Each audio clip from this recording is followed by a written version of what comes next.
addition to bringing you the Thom Hartmann Program here on Free Speech TV and Video Media Online, we also have a whole set of ways you can interact with us and tools you can use to spread the word about the importance of democracy and the threats to it in our republic.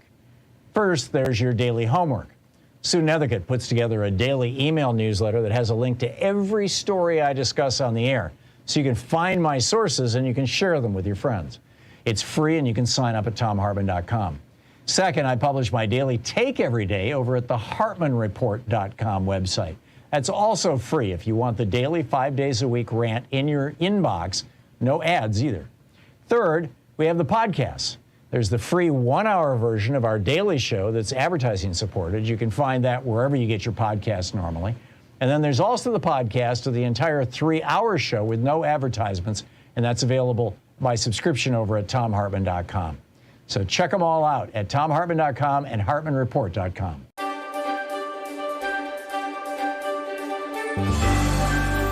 We're reading today from Guns for Hire, how the CIA and U.S. Army recruit mercenaries for white Rhodesia. It's a historical reprint of what appears to be a 1979 pamphlet, basically.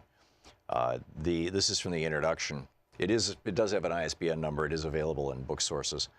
In Zimbabwe, Rhodesia, actually this must have been published post-1980 because they're referencing Zimbabwe. In Zimbabwe, Rhodesia, 270,000 white settlers, mostly immigrated since World War II, controlled the government and economy, ruling over the 7 million black Africans. The Zimbabweans cannot vote. They have been forced off the bulk of the arable land, and they have no democratic rights whatsoever. All labor performance in Zimbabwe is black labor, and it is intensely exploited, often at less than subsistence wages. Zimbabweans have been fighting European invaders since the early 17th century. Since the 1890s, they have been directly ruled by Europeans, at first in the form of a private British corporation, the British South Africa Company.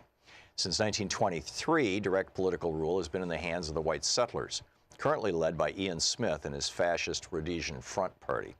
It's important to note that the white settlers were originally given this direct local power as a, quote, self-governing colony of the British government, thereby creating a master-caretaker relationship. During these past 80-odd years, Western imperialism, the multinational corporations of the United States, Britain, and South Africa, has extracted huge profits from the exploited and oppressed Zimbabwean population via the subsidiaries of the Anglo-Americans, Lonrho, Amax, AMAX, Union Carbide, Mobil, ITT, and other corporations.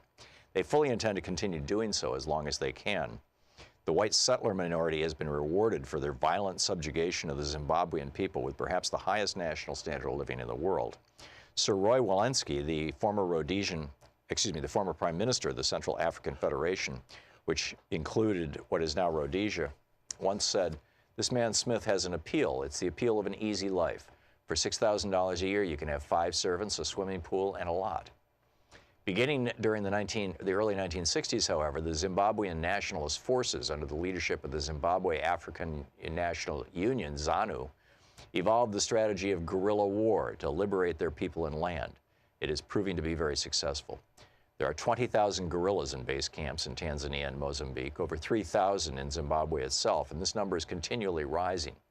In a meeting between Stephen Solars, a U.S. congressman, and the ZANU guerrilla leaders, they were reported to reject the possibility of enlisting the assistance of Cuban or other foreign troops, declaring that if we cannot liberate ourselves, we do not deserve to be liberated. Despite Western propaganda to the effect that the U.S. and British only wish to avoid a bloodshed in Rhodesia, don't forget the Zimbabweans have been bleeding for almost a century, their real fear is that the liberation struggle will win. With this victory in sight, it is not surprising that the counterattack by the Smith regime has become more vicious and brutal. Actually, this must have been published pre-1980 because this is when Smith was still in power in Rhodesia. More than 250,000 rural Zimbabweans have been forced into concentration camps. Terrorist raids have been conducted against Zimbabwean refugees in Mozambique. Dusk to dawn shoot-on-sight curfews have been instituted and enforced in the border areas. And escalating counterinsurgency attacks have been launched against the military arm of the liberation struggle, the Zimbabwean People's Army, ZIPA. It is crucial for Westerners to understand that the Smith regime has not stood alone in this barbaric campaign. This pamphlet documents the critically important element in U.S. imperialism's support for the Smith regime, white mercenary reinforcements for the fascist Rhodesian, quote, security forces. This flow of U.S. mercenaries to prop up white Rhodesia is an important, though secret, part of U.S. imperialism's strategy for Africa. The U.S. has massive investments in southern Africa. Zimbabwe alone supplies the bulk of high-grade chrome ore used in the U.S. for jet engines and other advanced technological items. Coal, copper, and other minerals are ripped out of Zimbabwe for U.S. industry. Mobil Oil, Texaco, Hertz Rent-A-Cars, Holiday Inns, and many other U.S. corporations operate illegally in Rhodesia through foreign subsidiaries. More important still is South Africa, the fortress of U.S. interests in Africa, where $1.5 billion is invested by GM, IBM, Ford, and other giant multinational corporations. The liberation of Zimbabwe would, for the first time, penetrate the buffer zone of satellite countries protecting the borders of South Africa. South African guerrilla fighters, who are already training by the thousands in camps in Tanzania and Zambia, would have direct access to re-enter their land and accelerate the liberation struggle. Knowing that the stakes are high, U.S. imperialism has worked to strengthen the white supremacist outposts in Africa, although at times this had to be done covertly. In 1970, the Nixon White House approved Henry Kissinger's Operation Tar Baby strategy, based on Option 2 of the Secret National Security Study Memorandum Number 39. This strategy essentially called for covert military assistance, including direct exchanges, so that South African troops could be trained in the U.S. in specialized tactics and weapons. This would be done while the U.S. tried to convince Africans that it was on their side. This is from the pamphlet number 39, that Kissinger memorandum. We would maintain public opposition to racial oppression, but relax political isolation and economic restrictions without openly taking a position undermining the United Kingdom and the UN on Rhodesia. We would be more flexible in our attitudes toward the Smith regime. And it goes on from there. Guns for hire.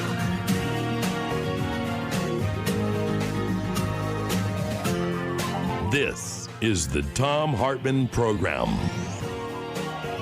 Hey, happy Thursday. A lot going on. GOP cancel culture is hard at work canceling America. We'll get to that in a second. If black police were killing white people like this, Republican listeners, those of you, I know you're out there, what would you do? I'll get to that also. And Tucker Carlson is blaming women. No, not guns, but women for mass shootings.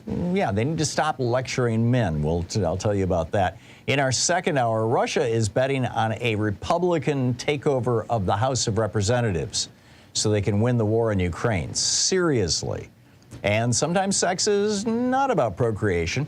Victoria Jones, by the way, is going to drop by. Bye-bye, Boris. It's Boris Johnson has resigned, although he doesn't leave until October. It's like that gum on your shoe, you know.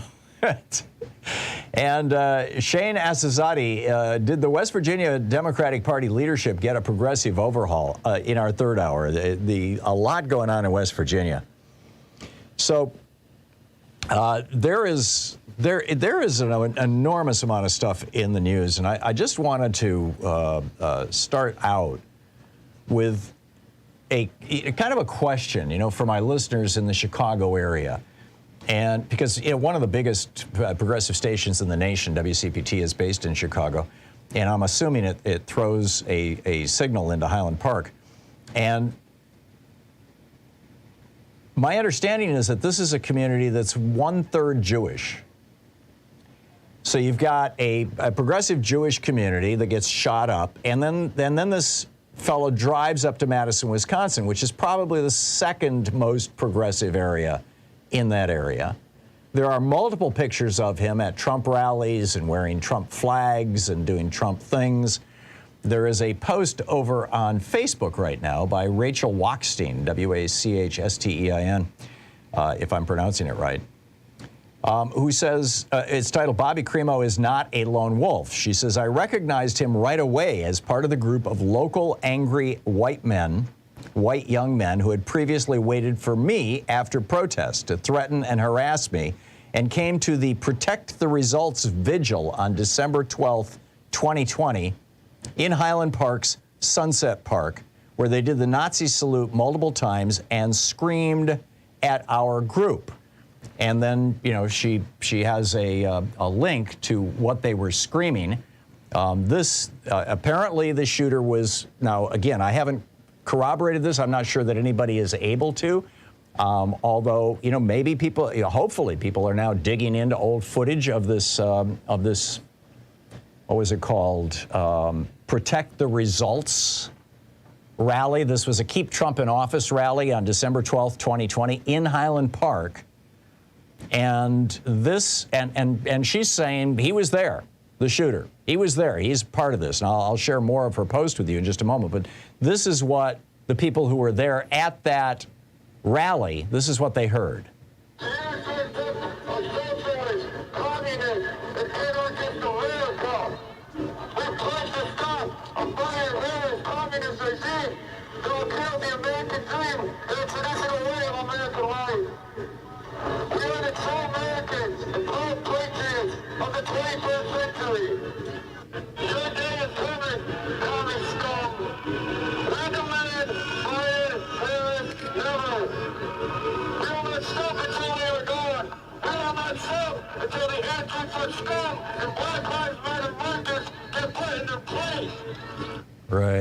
Right.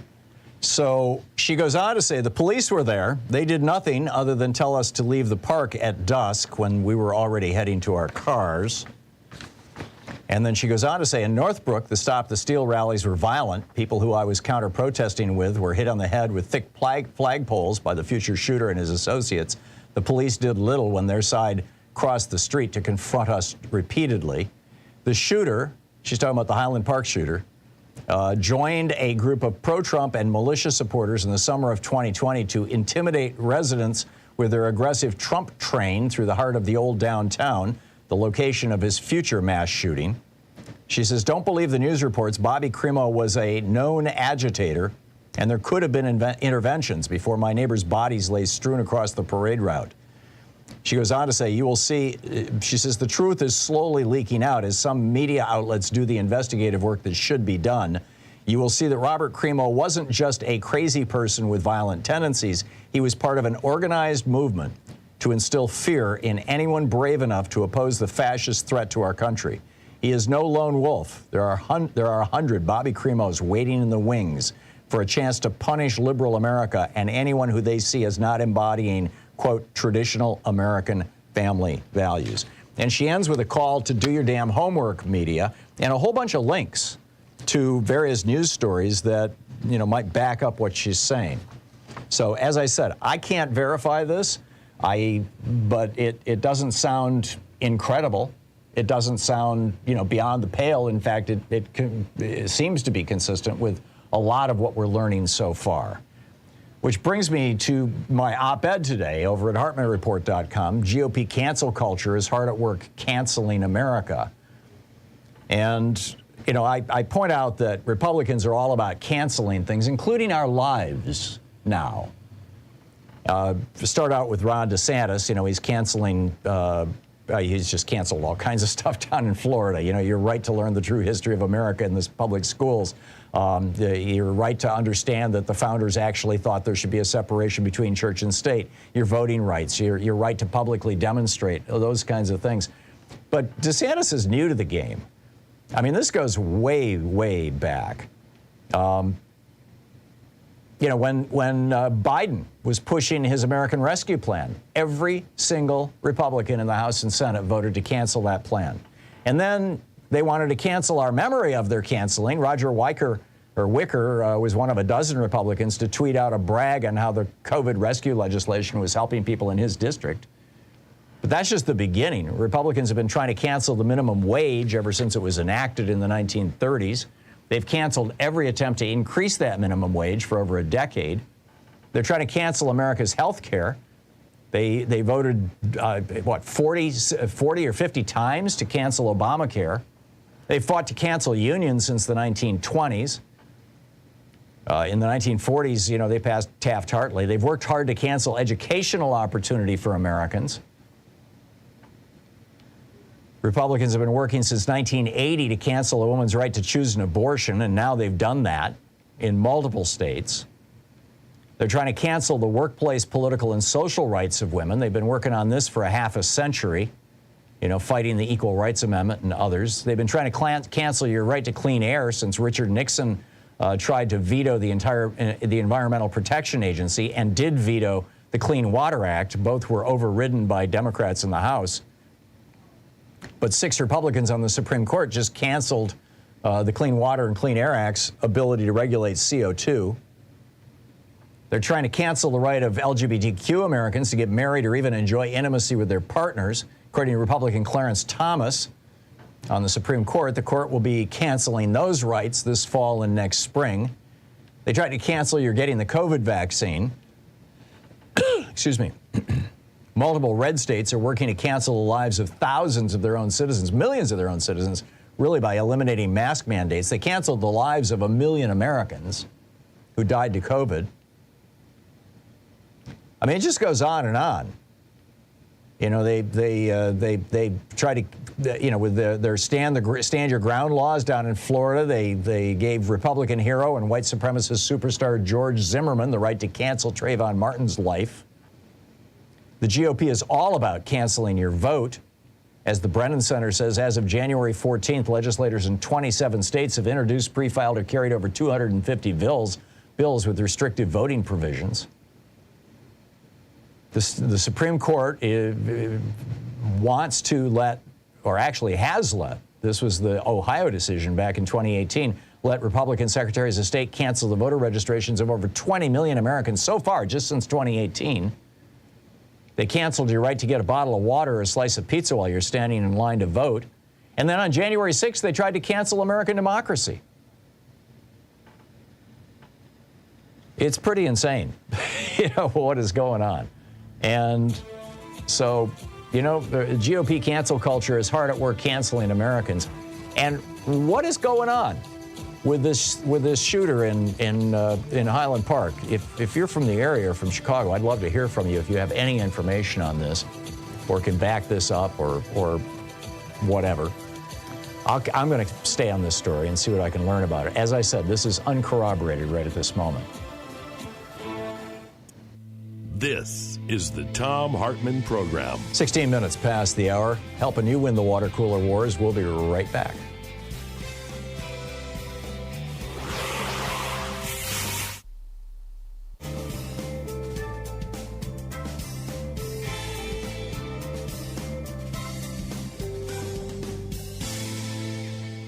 And welcome back. Dave in Elliott, Maryland. Hey, Dave, what's on your mind today?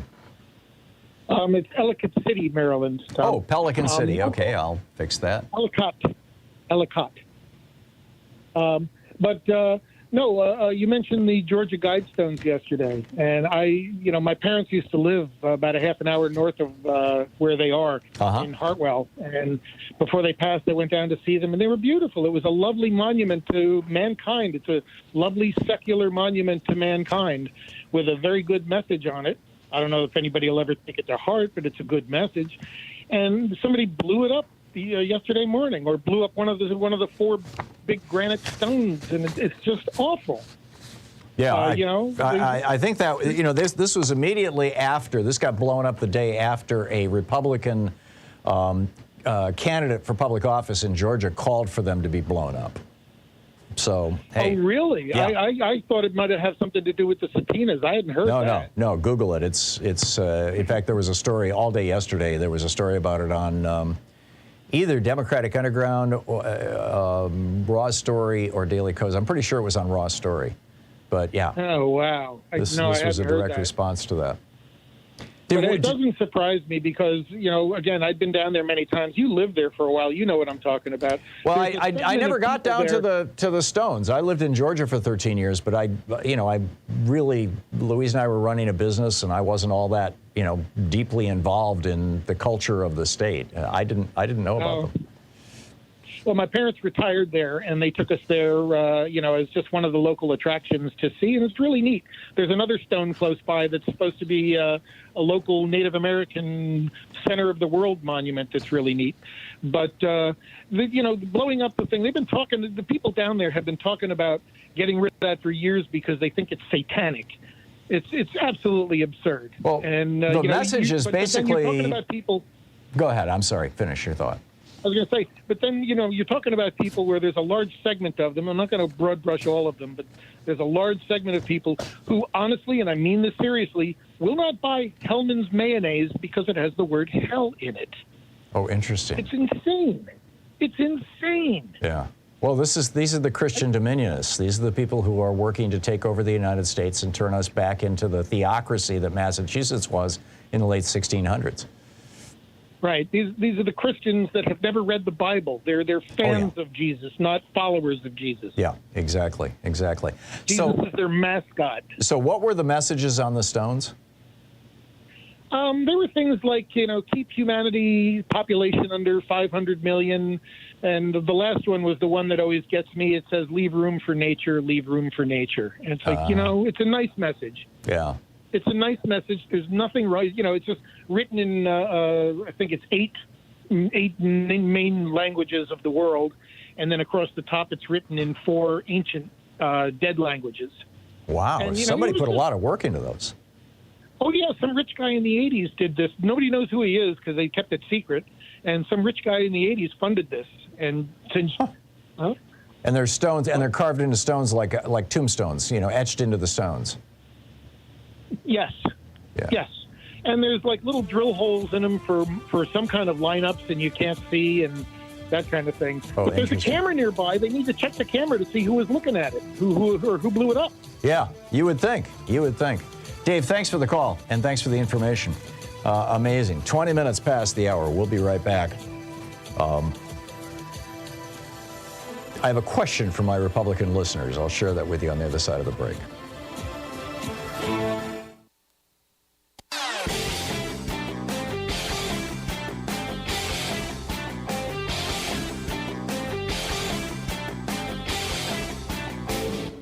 Missed my opening rant today? It's usually published over at HartmannReport.com, where you can read it and share it with your friends for free. Check it out, HartmannReport.com. Back in 2018, Pastor Dave Barnhart of the St. Juania United Methodist Church in Birmingham, Alabama, delivered a sermon that is worth revisiting. He said, "The unborn are a convenient group of people to advocate for. They never make demands of you. They are morally uncomplicated, unlike the incarcerated, addicted, or the chronically poor. They don't resent your condescension or complain that you're not politically correct. Unlike widows, they don't ask you to question patriarchy. Unlike orphans, they don't need money, education, or childcare. Unlike aliens, they don't bring all that racial, cultural, and religious baggage that you dislike. They allow you to feel good about yourself without any work at creating or maintaining relationships. And when they're born, you can forget about them because they cease to be unborn. It's almost as if, by being born, they have died to you. You can love the unborn and advocate for them without substantially challenging your own wealth or power." The whole clip is over at ThomHartmann.com. Check it out.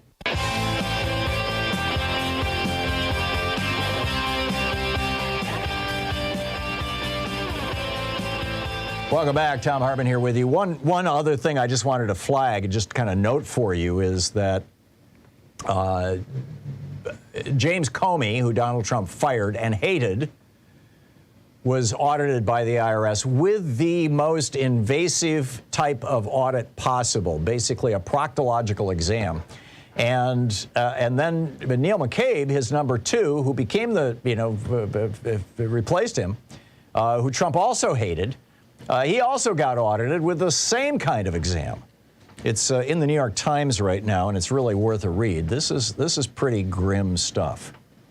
But I have a question for my white listeners, particularly and specifically for my Republican listeners. I mean, here we've got, minor traffic stops ending up with black people dead. Jayland Walker, for example, 60 bullets. Walter Scott was stopped for a non-functioning brake light in South Carolina in 2015. Samuel DuBose was pulled over in Ohio for missing his front license plate. Terrence Crutcher in 2016 was walking near his stalled car when he was killed by the police. Marquinton Sondland and Keisha Michael were unconscious in their car in California when they were shot to death. In a Minnesota suburb, Philando Castile was stopped by police looking for a robbery suspect. I had a Republican call into this program last week and just go on and on and on. Hey, Black Lives Matter, burning the cities down, rah. And, I was looking over some of our YouTubes from the show over the weekend, and I caught his rant. And it suddenly hit me what frankly I should have said is, okay, white guy, Republican white guy, if black cops for the last, well, I mean, this has been going on for 400 years here in North America, but just say for the last 20 years, if black cops have been killing white people and getting away with it, unarmed white people, repeatedly, obviously because of their race, what would you do? Serious question for my Republican listeners, and I know you're out there. What would you do? Wouldn't you be out in the streets? Might you not be protesting? Now, granted, most of the violence that happened has now been legitimately tracked back to right-wing provocateurs or so-called left-wing anarchists. I don't call them left-wing. I think they're just nuts. But, you know, who think that if you burn down everything, society will restart itself. None of these people are rational or are you know, normal actors in this thing. But what would you do? This is you know, a serious issue. Also last night, Tucker Carlson comes to explain to us why it is that this young man in Highland Park shot up the town. No, it's not because he was at these rallies. It's not because he was a Trump humper. It's not because he was wrapping himself in the Trump flag, literally, for his pictures on social media. No, it's because women have been lecturing men for too long. Now, keep in mind, Tucker Carlson promotes white replacement theory, which has been cited by numerous mass shooters as the reason why they're killing people. So if you want a reason why some of these people are killing people, you know, just look at white replacement theory that Tucker is promoting. But this is what he said last night. He said, there are a lot of young men in America who suddenly look and act a lot like this guy. Now, I'm going to hop through his rant. He says, they're high on government-endorsed weed. Right, yeah, marijuana. And, of course, they're angry. They know their lives will not be better than their parents'. They'll be worse. Well, yeah, you can thank Reagan for that, destroying our unions. But then he goes on to say, and yet the authorities in their lives, mostly women, never stop lecturing them about their so-called privilege. You're male. You're privileged. So a lot of young men in America are going nuts. Are you surprised? Give me a break. If the Supreme Court tomorrow legalized shoulder-fired missiles, we would start seeing cities where we were under attack from shoulder-fired missiles. We have legalized assault weapons, weapons of war, so we're seeing attacks by weapons of war. In Japan, the only thing that's legal is a knife, and what do? You get attacks with knives. Now, you get to choose which weapon do you want in your society, but, you know, blaming women for this and blaming marijuana? Insane. We'll be back with your calls. You're listening to the Thom Hartmann Program. Call 202-808-9925. Stick around. I'll pick up your phone calls. It's the place where smart people get their news, the Thom Hartmann Program.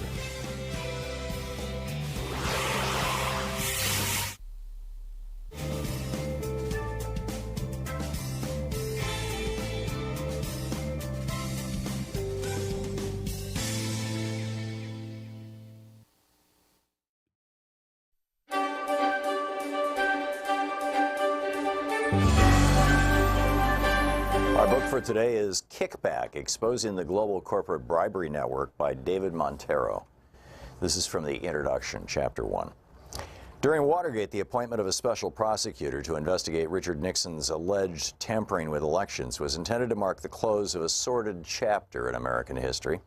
Instead, that effort, culminating in Nixon's resignation, would prove to be only the beginning of a deeper political morass that America would face for decades to come. Congressional investigations would uncover for the first time that multinational corporations, through slush funds and bribes, were not only secretly funding political organizations at home, like Nixon's re-election campaign, but corrupting foreign officials abroad. This new perspective on the corporate abuse of power and its impact overseas would result in the Foreign Corrupt Practices Act, FPCA, groundbreaking legislation that, by prohibiting commercial bribery for the first time in history, sought to change how capitalism and political affairs were conducted all around the world. Now, more than 40 years later, we are experiencing a kind of déjà vu as the special counsel investigates whether the president allegedly abused his power, again by obstructing an inquiry into a possible manipulation of our country's elections. Just as was the case in Watergate, whatever special counsel Robert Mueller uncovers will likely mark the beginning, rather than the end, of a reassessment of how power actually operates in this country. And just as in Watergate, there's the possibility that Mueller's far-reaching probe may reveal how tightly political corruption and corporate corruption are linked through bribery, just under the surface of America's political life. Nixon was the recipient of secret corporate donations, which were considered illegal because they should have been disclosed. But the payments, while unlawful, did not compromise the presidential election itself. Mueller's Russian inquiry is directed at a potentially far more serious crime, whether Donald Trump, the head of a sprawling business empire, colluded with a foreign power to deliberately sway the American electorate, committing the very crime that the FCPA had been trying to eradicate since Watergate, the offer of a foreign bribe, a kickback. That law specifically states that a corporate bribe need not involve an actual exchange of money. An offer of anything of value, such as a promise to a foreign government official, is sufficient to violate its terms. This is precisely what Mueller is trying to ascertain, whether Trump, his company, his associates, or his family, or some combination of them, offered a promise to Russian government officials, a quid pro quo, that if they helped Trump by manipulating the elections, Trump, if victorious, would ease U.S. sanctions against Russia. Doing so would allow greater U.S. investment of Russia and would benefit Russian officials and oligarchs, the Trump Business Organization, the corporate interests of the Trump family, and former members of his senior staff, including Paul Manafort, his one-time campaign chairman, and Michael Flynn, his disgraced national security advisor. If the Trump Organization or anyone connected with it did make such a promise, and depending on how that promise was conveyed to Russian officials, the Justice Department would have strong grounds for pursuing an FCPA charge, among others. An FCPA violation is within Mueller's mandate to investigate, quote, any matters that arose or may arise directly from this investigation. As has been widely observed, Mueller has hired 2 former federal law enforcement officials with extensive experience in investigating fraud, money laundering, and overseas bribery. Andrew Weissman, who ran the Justice Department's fraud section, which enforces the FCPA, and Greg Andres, who helped oversee FCPA policy in the criminal division. The drama playing out in Washington starkly highlights the fact that foreign corporate bribery can be a deeply misleading term. We have come to regard it, when we think of it at all, as something that unscrupulous companies do in distant countries, so that any impact it has must be contained overseas. If a corporation pays kickbacks to a greedy government official abroad, why should we be concerned? But in a highly interconnected world, bound together by a global market, a global financial system, and the constant migration of peoples, goods, capital, corruption rarely stays out there. Bribes eventually harm Americans, American society, American values, and American interests, both domestically and around the world, in ways that are difficult to gauge. Why do firms resort to bribery? The obvious reason is to gain an advantage over their competitors. But illicit payments also buy the illusion of growth in the short term, of increased market share and inflated firm value. It does not take into account the harm that this practice causes to companies themselves, sinking employee morale, diminished profit margins, and the possibility of hundreds of millions of dollars in fines and penalties, not to mention a reputation that will be associated with corruption and deceit. They also effectively steal the public's money because the majority of bribery cases involve capital-intensive development and infrastructure projects such as roads, dams, defense systems, oil extraction, or mining that are publicly funded. To recoup the bribes involved in winning such contracts, companies conspire with foreign officials to inflate the costs, sometimes by 10 or even hundreds of millions of dollars. While the companies and the officials win out, taxpayers are left shouldering the burden. Corporate bribes involve a remarkable amount of money. The World Bank has estimated $1 trillion a year, although this may represent the high end. Others have placed the market at 10% of the $4 trillion spent annually on global public procurement. The book Kickback by David Montero.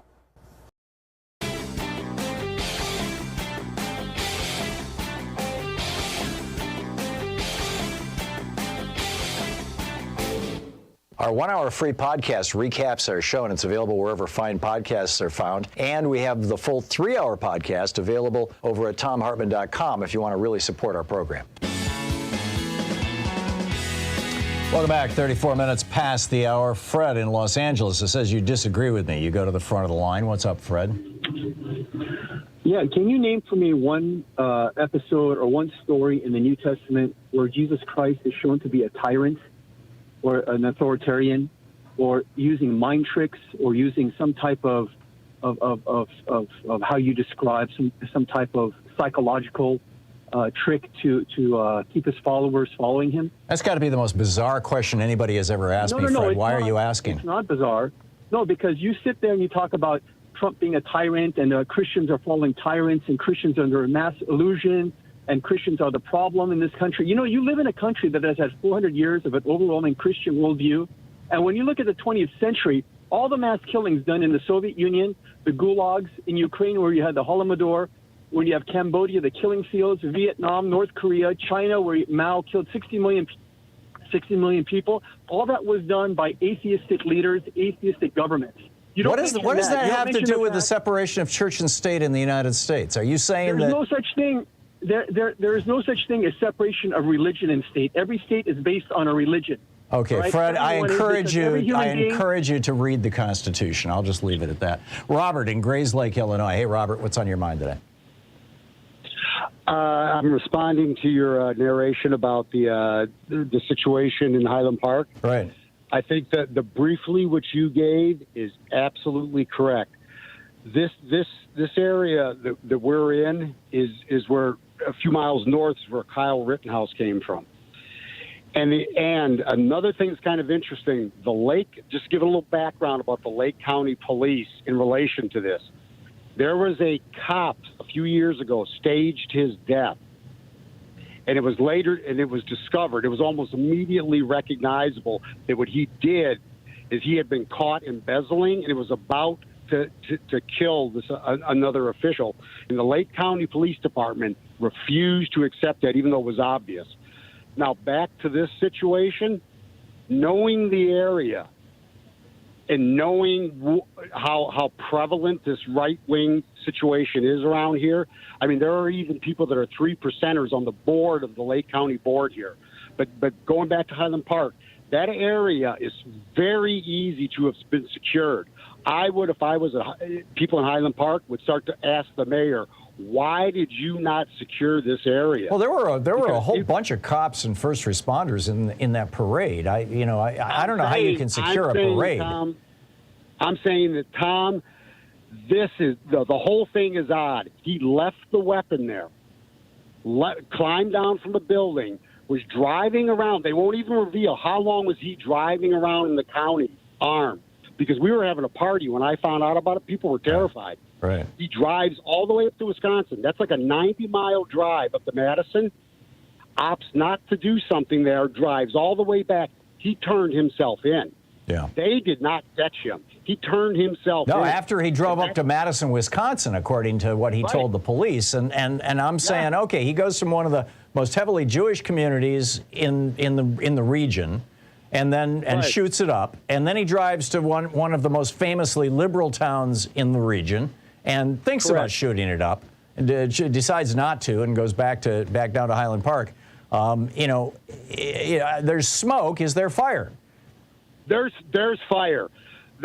All the media's got to start doing is start asking the mayor and the Lake County Sheriff's Department some real details, and not this dodge. Well, I'd like to know about this December 12th, 2020 demonstration where this, I get it, one random person on Facebook saying something, but she puts a whole bunch of links out there and asserts that she was there as a witness, and she's made it a public post. I retweeted it a few minutes ago, so it's on my Twitter feed if you're looking for it. But yeah, serious stuff. Robert, I got to move along, but thank you for the call. Vicky in Chicago. Hey, Vicky, what's on your mind? Hey, I don't know if we're talking about the same person on Facebook. I'm part of a locally politically active Progressive Democrats, and so I'm getting updates from people there that this guy Cremo, he's not a lone wolf, and I think that's the Facebook title on the one page. Yeah, that was it. it's just like the brown shirts. You know, so much is going on, but these groups are very organized. They're very determined. They're very active. They've doxed local people all over the place. Yeah. And personally threatened. A lot of us have, had, personal confrontations with some of these types, and they're just determined to, take things by force. And that's that's what it really comes down to.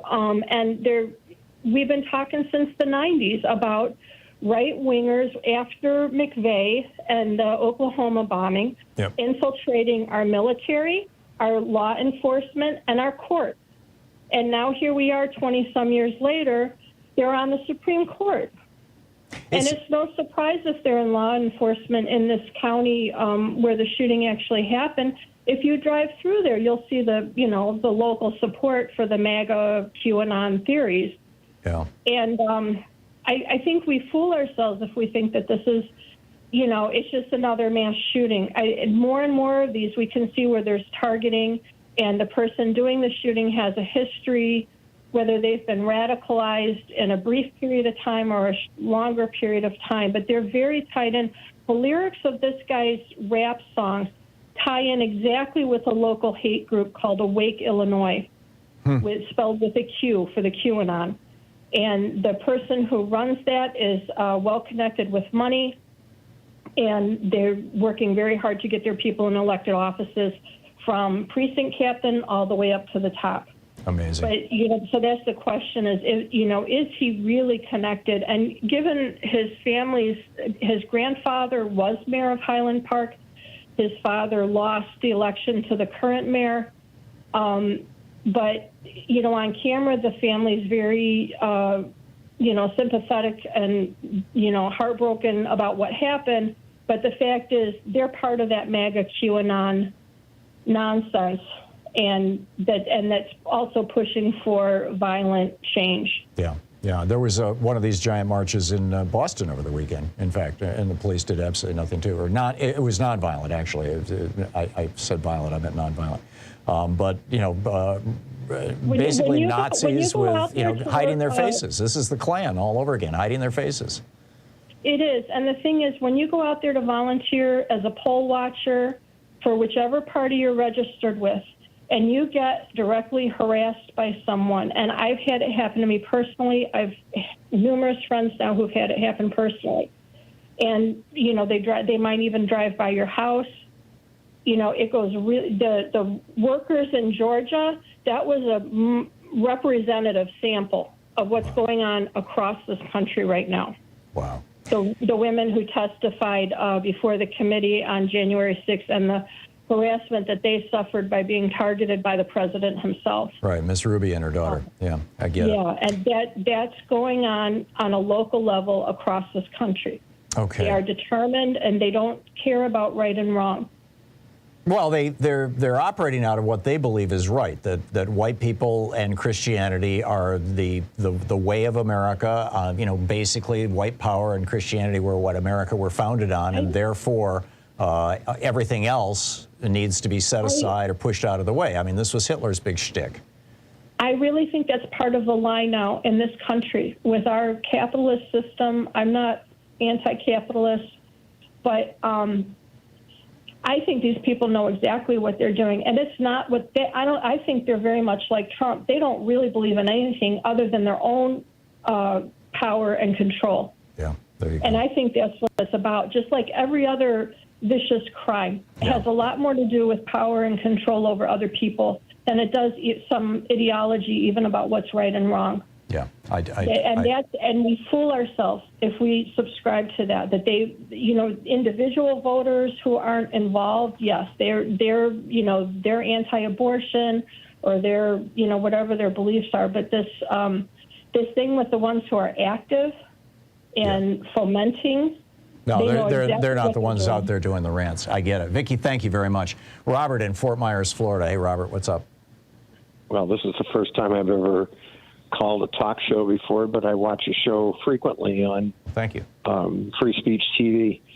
The reason I called is I'm very concerned that in our society today, we've become more authoritarianist. And it bothers me because it's completely antithetical to what this country was supposed to be founded on. And I'm wondering what your ideas are and what your opinion is of what people should be doing to try to combat that.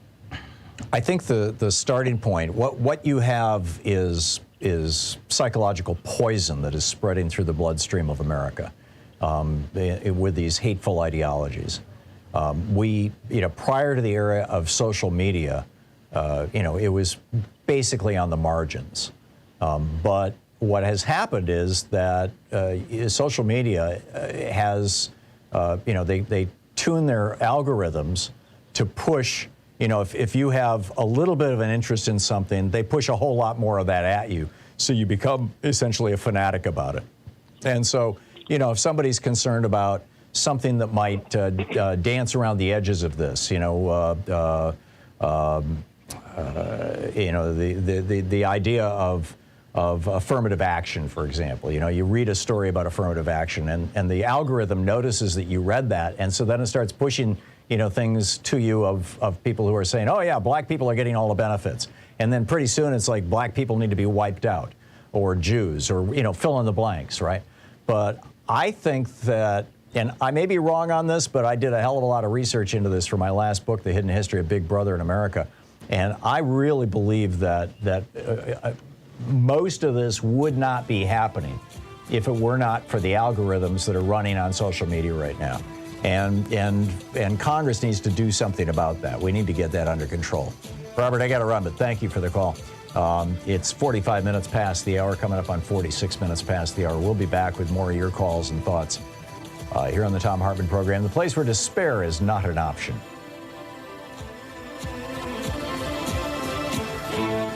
You're listening to Thom Hartmann. Visit ThomHartmann.com for audio and video archives. And stick around. In the third hour of our program today, we're going to get into this fascinating story, what's going on in West Virginia right now. It's amazing.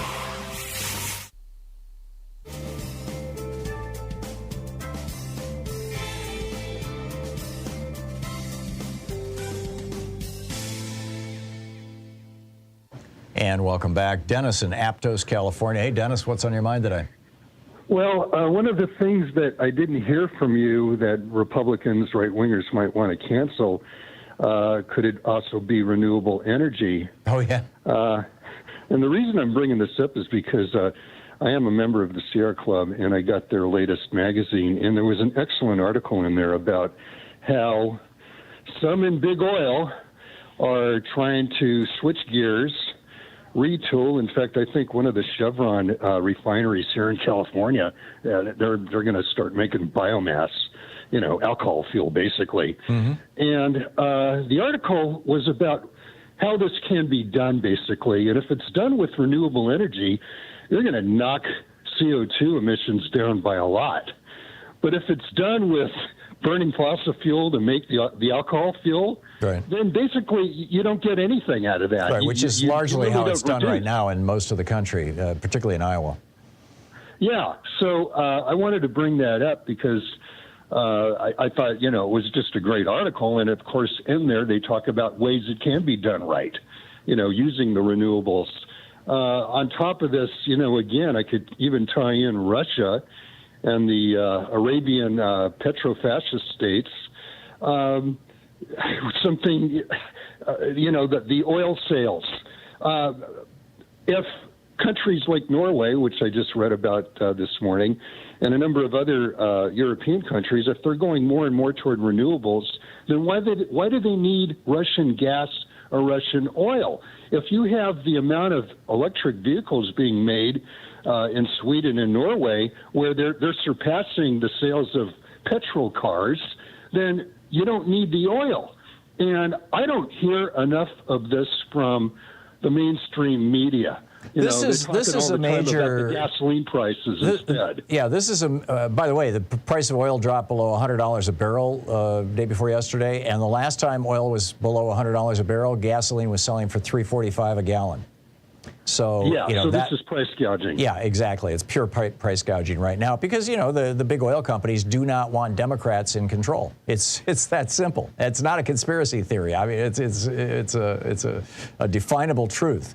Well, it means more regulation on them, or the same amount of regulation that we've usually had over the last. But with the oil in Europe, I don't know if do you know the story of, I believe it was Gerhard Schroeder. He was the I mix up my German prime ministers or chancellors, but it was the chancellor of Germany like 15, 20 years ago cut a deal with Russia to supply Germany with oil and natural gas, particularly natural gas. And at the time, there were people saying, are you sure you want to do this with Russia? But at the time, everybody was thinking, oh, yeah, Russia's liberalizing, and they're going to get better and everything's going to be cool. And then, for the last dozen years, he's been on the board of directors of Gazprom, and he's been making $1 million a year as a director's fee, this former German prime minister. And he's now an outcast in his own country. I mean, Well, I don't doubt that he is. But this is how the money plays. Yeah, one more thing, though, about why Republicans are favored by big oil. It's tax cuts, too. Yeah, of course. Yeah, of course. Deregulation and tax cuts. There you go. Dennis, thank you. Thank you for the call. It's 10 minutes before the hour. We'll be back with your calls in just a moment. Stick around.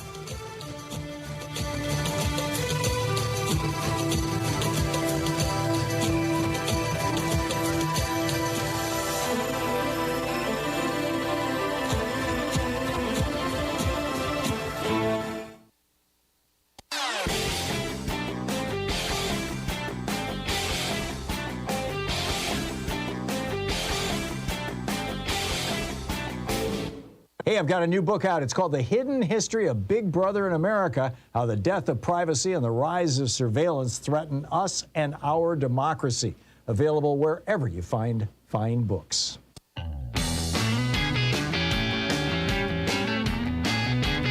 And welcome back. Thom Hartmann here with you and Sandra in Boston, Massachusetts. Hey, Sandra, what's up? Hey, Tom. I just wanted to clear the record with you. So it was... when the whatever the Patriotic Front was in Boston recently on Monday, they actually assaulted a black artist, a gentleman named Charles Morrell III, and he was trying to record them marching. And when he reported it to the police who were there on site, they told them they pretty much had their hands full and couldn't be bothered. And actually, Amy Goodman covered it the other day on Democracy Now! And I grew up in Cambridge. And it's funny because the reporters reported they were coming to an area called Malden, and in fact, it was reported that it was Cambridge, and Cambridge got all up in arms, and they were like, it wasn't Cambridge. Well, I grew up in Cambridge, and I worked in Harvard Square, and neo-Nazis are always leafleting and recruiting from Harvard. It's ridiculous. So the idea that we don't have this problem in spades, as, like I said, a native to this area, we have a big problem with that, and I'm surprised that it has, not received the coverage that it should, because we're always trying to hide it. And in fact, the mayor is investigating the police, this whole matter with the police. Whoa! So because of this march over the weekend? Because of the assault, the police didn't take any action, and he's got it on camera. Yeah. So it's already sparking off. And Michelle Wu's not from here, so I feel a little bad about it. But I think you even pointed out during the St. Patrick's Day march, they want it to be all Irish again. And I remember being young and wanting to march because they wouldn't let the gay community march in the Southie parade. Yeah. And a parade that for a lot of times we wouldn't go in those areas being of color. Wow. Amazing. I remember I moved to California and people were shocked to find that, I didn't realize how complicit we were in that we wouldn't move to areas like Southie and Charlestown because it just wasn't done. When we moved up from the Cape to Boston, I remember telling my mom I wanted to live near the Washington Monument, which was the Bunker Hill Monument, and my mom was like, absolutely not. And we just kind of understood that that's not what you did. Because of all the white racists. Yeah, think about Mark Wahlberg, assaulting an Asian guy for being in South Boston or Dorchester where he grew up. I mean, that's normal to us. I get it. Okay, Sandra, thank you. Thanks for setting the record straight. The Boston protest this weekend was violent. Thank you. Cynthia in Ileska, Illinois. Hey, Cynthia, what's up? Hi. I just wanted to say that, there was a gentleman who called originally who said, talking about the police securing areas. That is just...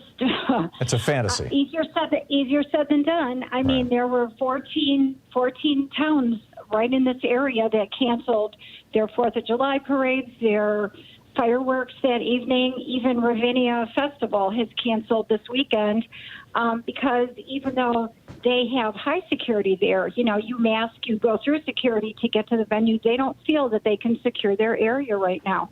So, I just think that I watch even teachers in this area who seem to be, and I'm the only Democrat in this area. Wow. I see teachers who are quitting their jobs because Illinois has mandated that they need to teach classes on tolerance, and they refuse to do it. So they're moving to red states and getting jobs. Wow. I just, it breaks my heart. Yeah. And then I think, okay, you're moving to a red state, and how many states are going to make you arm yourself in a classroom?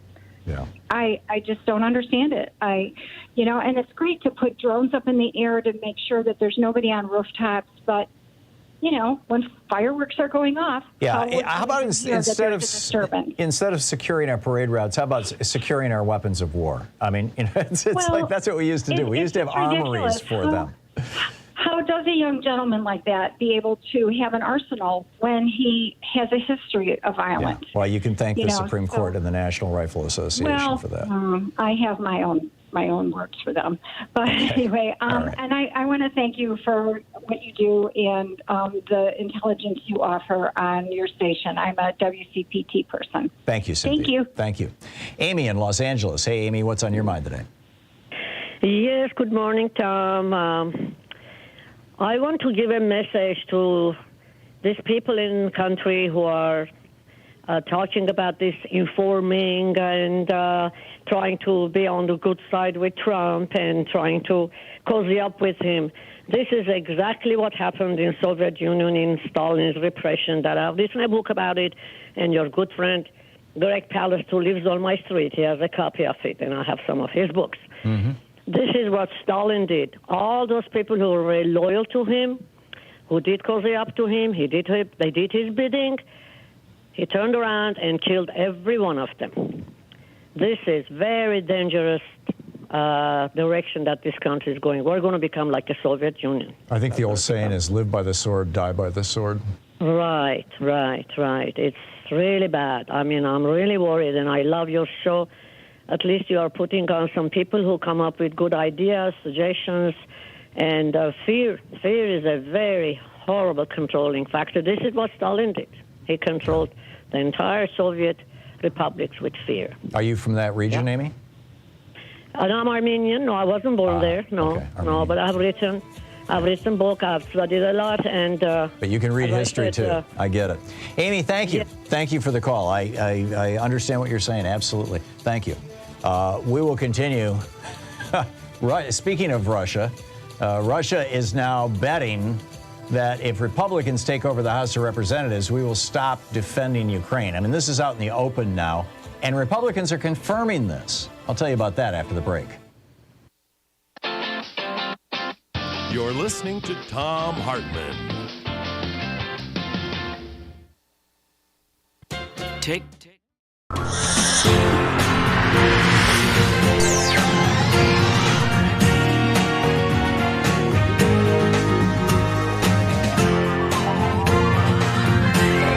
We say fight back!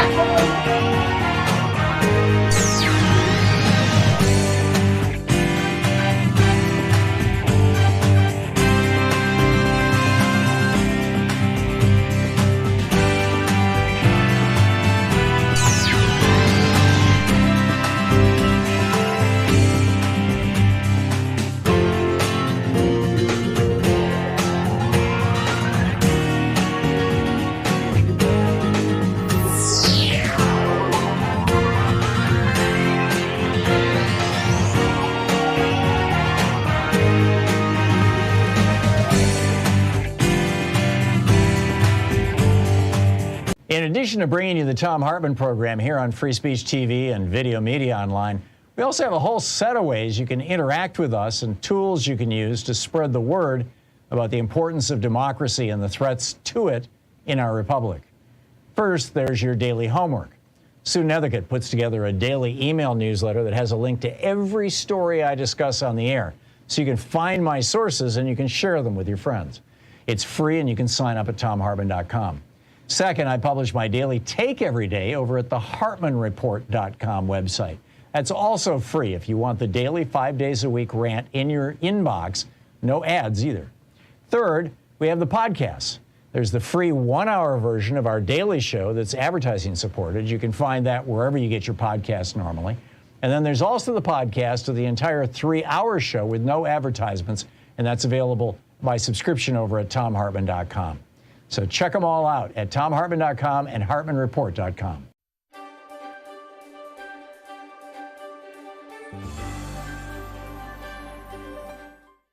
For our book club today, we're reading Out of the Wreckage, A New Politics for an Age of Crisis by George Monbiot. This is from Chapter 3, Don't Look Back.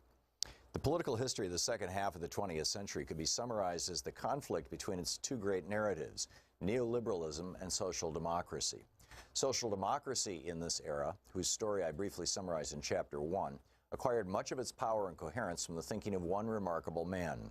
Across 4 decades, John Maynard Keynes's work dominated economic thought and practice. During the period the French called the Trente Glorieuses, 1945 to 1975, his prescriptions are widely credited with reviving economies and distributing their benefits. That they remain more or less the only mainstream alternative to neoliberalism today reveals a remarkable stagnation of both thought and ambition. The first and most obvious problem with an attempt to use Keynesian social democracy as a core political narrative is that the story is more than 80 years old. Political stories need to be renewed. If politics does not feel fresh, it struggles to kindle the imaginative excitement from which hope arises. The second problem is that the surviving enthusiasm for Keynes among mainstream parties is highly selective. It has been reduced in most cases to lowering interest rates when economies are sluggish and engaging in tepid counter-cyclical public spending, which means injecting public money into the economy when unemployment is high or recession threatens. Other Keynesian measures, such as raising taxes when an economy grows quickly to dampen the boom-bust cycle, the fixed exchange rate system, capital controls, and a self-balancing global banking system, an international clearing union, all of which Keynes saw as essential complements to these policies, have been discarded and forgotten. Not only does this ensure that the rich old story has been reduced to 2 thin chapters, whose loss of context destroys their narrative power, but the absence of other Keynesian measures, as well as changed global circumstances, weakens the effectiveness of the remaining elements of policy. Let me give you an example. In 2009, in the hope of boosting the economy in the wake of the financial crash, the British government spent £300 million on stimulating sales of new cars. Under its scrappage scheme, if car owners traded in their old vehicles for new ones, the government, with the help of manufacturers, knocked £2,000 off the price. This lavish program was partly justified as an environmental measure, though it was clear from the outset that it would lead to a rise in environmental impacts as the materials and energies used in manufacturing new cars outweigh any likely savings from better fuel economy. Its primary purpose was to boost British car assembly plants and protect the jobs of their workers.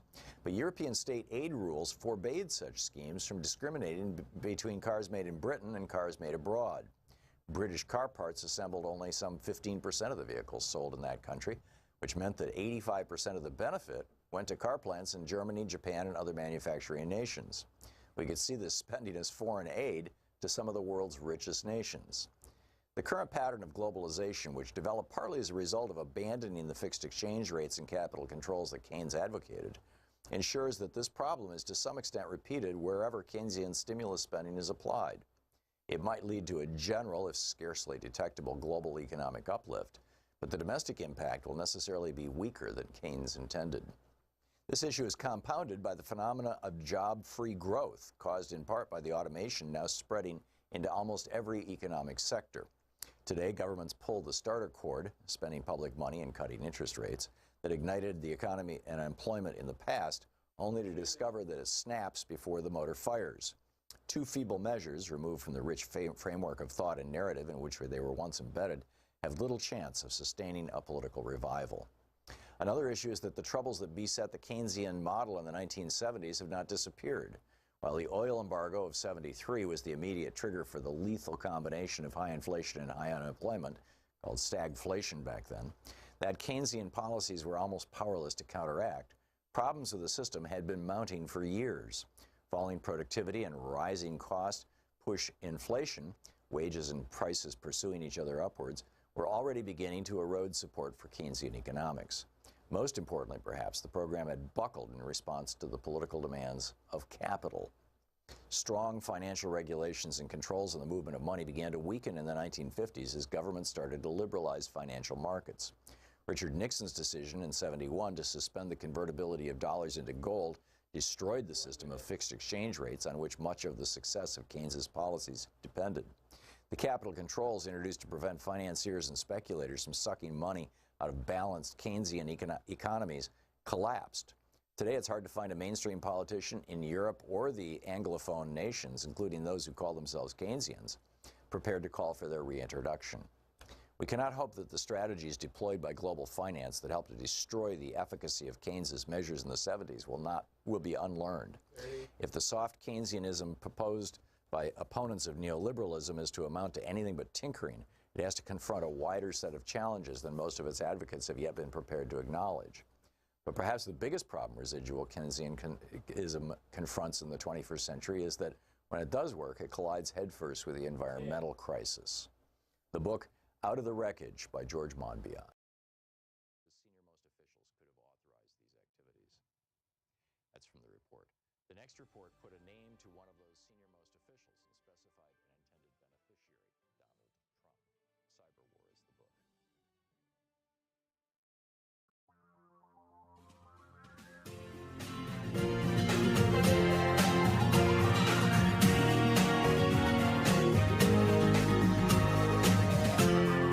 This is the Thom Hartmann Program. Welcome back to the second hour of our program. So Ruben Gallego was a Marine. I guess once a Marine, always a Marine. He served during the Iraq War. He is a graduate of Harvard. And he put out a tweet, and I find this fascinating. I mean, keep in mind, part of our conversation the previous hour, you know, the Republican Party has become an authoritarian cult. I was talking with Dean Obeidallah last night on his program, and he made this point, that the Republican Party is no longer a traditional political party. And I pointed out there have been a couple of studies now that show that actually the GOP is more like Fidesz, which is Viktor Orban's party in Hungary, which is not a party. It's a neo-fascist movement.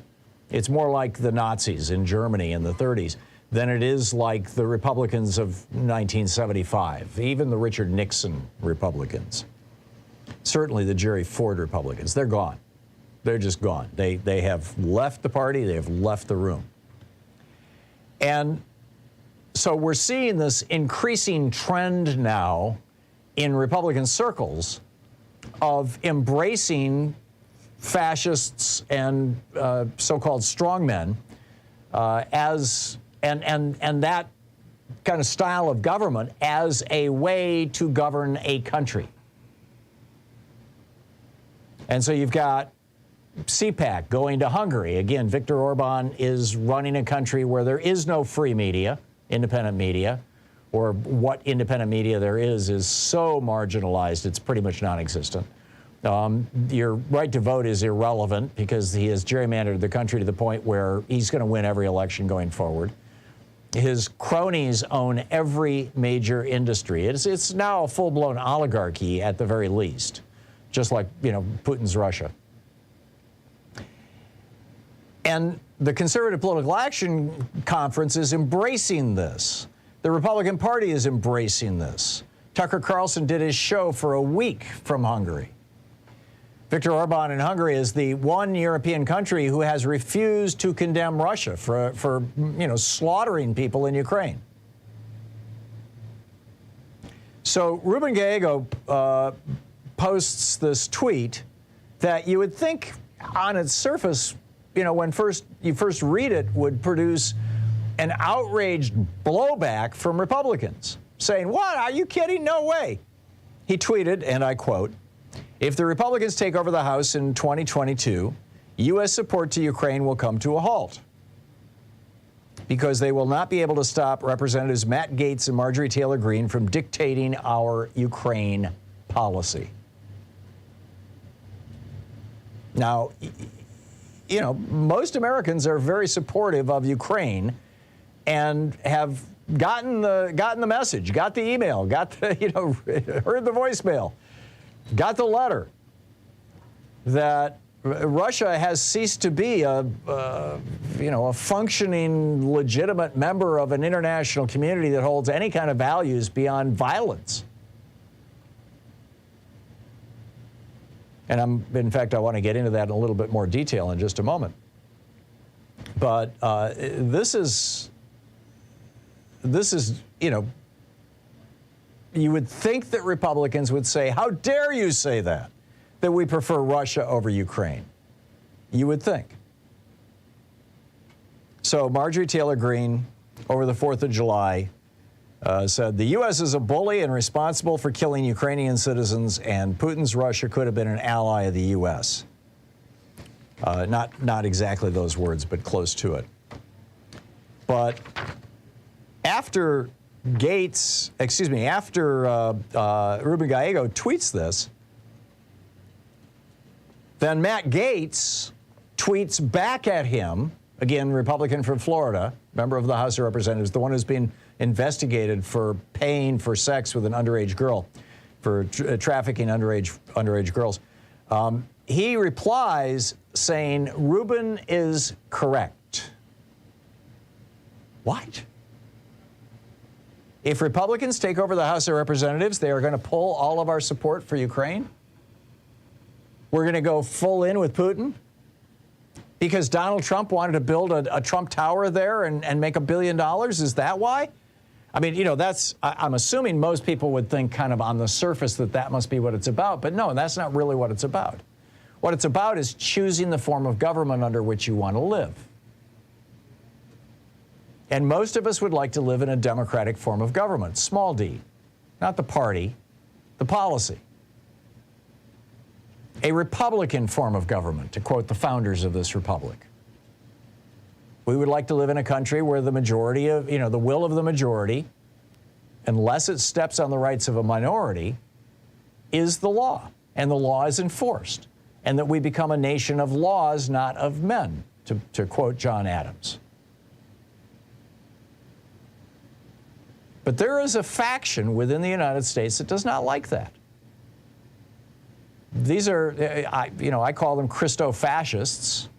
Speaking as a Christian myself, I think I can clearly identify this. These people do not take seriously the teachings of Jesus in the Sermon on the Mount or in Matthew 25. Instead, they think that it's a club, and they're members of the club. And if you're not a member of the club, you're on the outside, and you deserve to be a victim of them. And they want a country where they run the country, they being white Christians, and not just Christians, a certain sect of Christians. They generally refer to themselves as white evangelicals. And that's what Putin has been selling. Putin has been promoting Christianity in Russia. And trash talking the rights of people who are not Christians or who are not straight, gender-wise, all that sort of thing. I think this is nuts. And then to add to this, when Matt Gaetz says, yes, you're right, we are going to stop aid to Russia if we take the House of Representatives. Now we've got this report that Russia is intentionally targeting in Ukraine, in their shellings and their bombings. Remember when they bombed that maternity hospital? This is like a month or so ago. It turns out this is part of an intentional terror campaign that they have been doing all over the country of Ukraine. They have been targeting arms depots, which makes sense, and hospitals. Now, why would they target hospitals? You already have about 6 million people who have fled Ukraine, but you've got another 8 million people who are internally displaced. They've got no place to go. They're still in the country, but their cities have been destroyed, their homes have been destroyed, all these kinds of things. And if you can take out their access to health care, you create chaos. And if the Russians can create chaos in Ukraine, then it's a lot easier to take over Ukraine. Annie Sparrow wrote a great piece about this in the Financial Times this morning. She notes the number of Ukrainians who fled the country, 5,493,000, according to the United Nations. But then she says attacks on health care flout the most fundamental prohibitions of the international humanitarian law, IHL. By concurrently attacking both civilians and targeting hospitals, Russian forces simultaneously create an urgent medical need while denying people access to care to deal with that urgent need, which magnifies the harm caused by mass casualties, especially harmful to girls and women, leaving them vulnerable to unable to access emergency management of rape, which the Russians are also using now as a weapon of war. She writes, the deliberate targeting of hospitals is a primary driver of displacement. Displacement is a primary objective rather than a sad or unfortunate outcome. This is actually what the Russian military is trying to do. The Kremlin, she notes, has used this strategy in Chechnya, Syria, and now they are doing it in Ukraine. In Chechnya and Syria, they went after the hospitals first. They're doing this in Ukraine, too. She goes on to note, depopulated regions are easier for an invading army to control. 5 million refugees from Ukraine are 5 million fewer people present to hold the country together. 8 million internally displaced people fighting for survival don't have the time to struggle for democracy. Forced dispersion facilitates political dominance. She says attacks on healthcare are a high-yield war crime. And, wraps up the article, this piece in the Financial Times today, saying that the prosecutors need to be looking into this in a really serious way. And the rest of the developed world needs to be calling it out. And we need to be calling it out now. I mean, this is just so wrong. This is a war crime. It's 16 minutes past the hour. I want to share with you this fascinating op-ed. Sometimes sex is not about procreation. On the other side of the break. Stick around, and then we'll pick up your phone calls. We'll be right back. This is the Thom Hartmann Program. Also at the bottom of the hour, Victoria Jones is going to check in to fill us in on what's going on in the UK with the whole Boris Johnson resignation thing. So it's going to be an interesting hour. Stick around.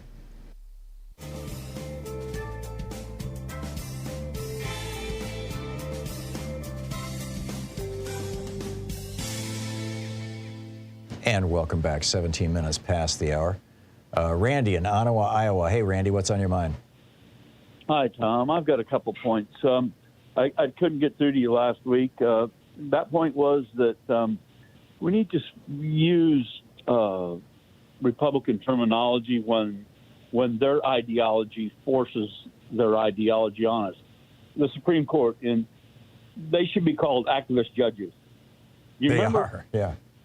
You remember 15 years ago or 20 years ago when the activist judges was one of the go-to phrases for the Republican Party? I remember it well. So I mean, when we say that, that's still in a lot of people's memories.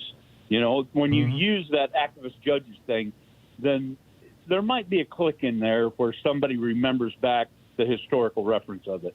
Sure. The other point is that I'm kind of, after all, and please don't take any, there's no bad intention here. That I'm looking at this like if you're white, black, blue, brown, I don't care. Any time in which I've seen this repeatedly in a lot of these videos where these people were murdered, that they resisted arrest. And anytime you resist arrest or try to run, whether it's like the one guy that had the bad license plate, the bad registration, that's just a ticket, you know? And there's no death penalty in America, Randy, for running from the police. They had this guy's license plate. They could have gone to his home. There's no death penalty, but it's against the law. It is against the law, but there's no death penalty. Okay, so they should not have shot him, and they definitely should not have shot him 60 times, but they should not have shot him at all. You know, what you do is you cordon off the region, you track him down, or you just, you know, they've got his car. You go to his home. I've got some inside information on that. I'm doing business with a company in Akron there where this was going on. Mm-hmm. And I hadn't talked to him. I sent him a call here because I was wondering why my goods hadn't arrived. And they haven't worked for some time because they're where the riots and where the protests are. And a lot of windows and glass broke out. But one of the things that came out was that this guy had done the exact same thing in a different jurisdiction the night before. Then track him down and put him in jail, but you don't put 60 bullets in his body. Well, you know what? There's no you don't shoot at people when they're just trying to run away from you. 60 bullets. This is policing 101. It's overkill, and it's appalling. It's appalling. And you don't and you know, if somebody runs away from a traffic stop, you track them. This is Randy. There is no justification for this. Don't even try. They can't expect to disrespect law enforcement and the rule of law in America and not get shot. Sure, you can. This is America. You should be able to talk back to cops. You should be able to run away from cops and not get 60 bullets? Well, I'm not going to run away from any cops. Neither am I, but I don't want to get shot. But you know, I'm not living in a country where the police target me because of the color of my skin.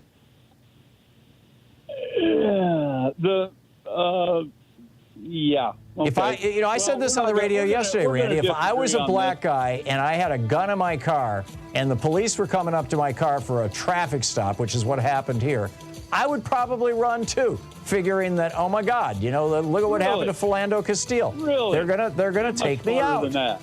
No, I'm telling you, Randy. You know, have some empathy. We'll be right back. It's 21 minutes past the hour.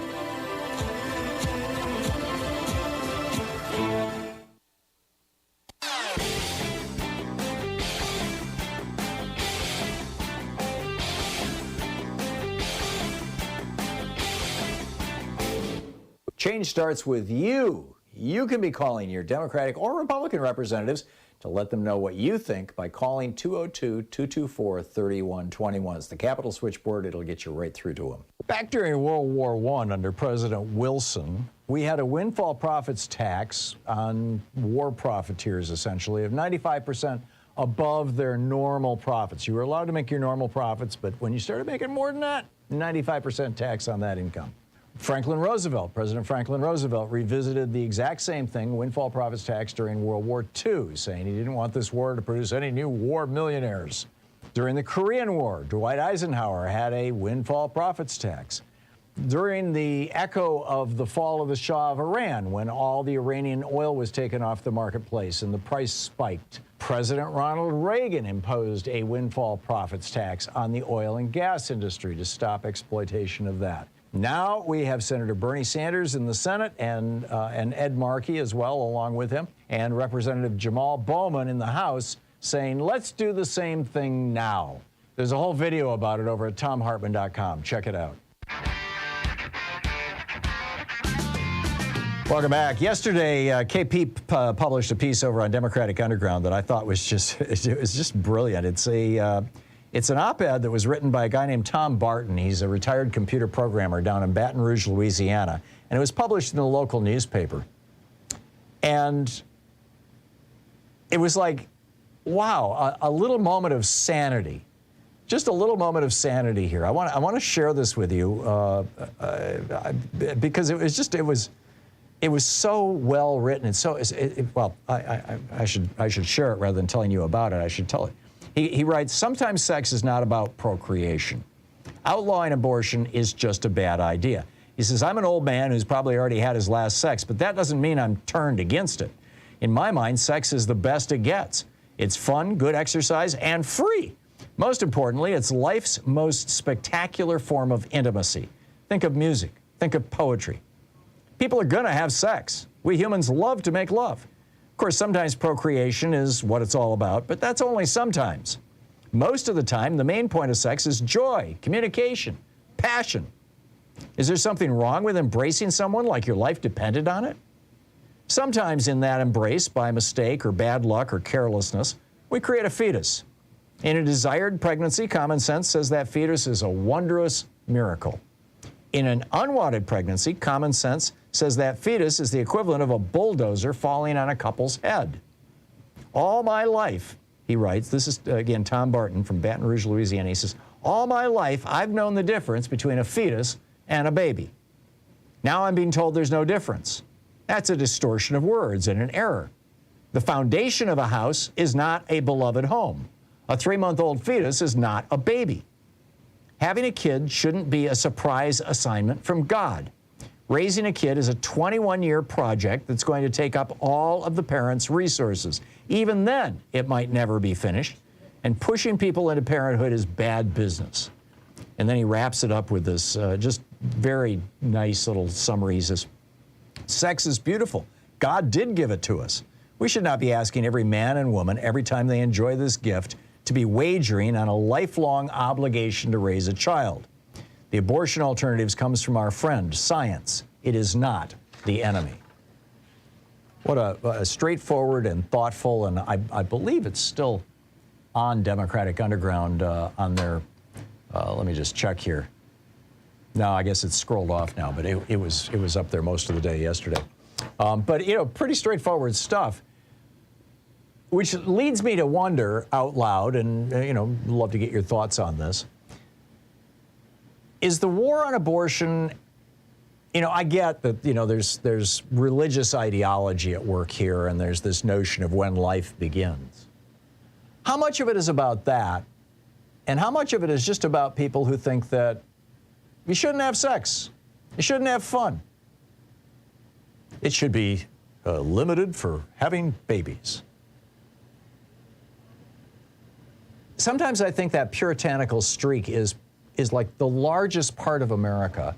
And other times I think, oh, no, it's just got to be a fringe. And, you know, but now we've got a religious fringe that is running our country with regard to sex and abortion and things like that.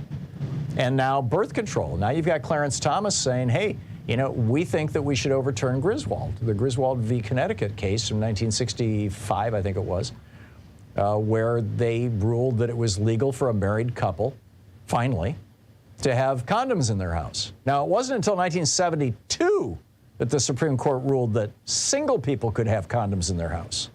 Seriously.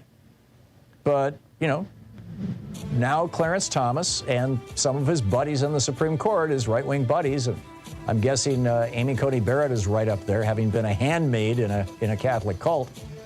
Now they're all about, let's dial this stuff back. What do you think?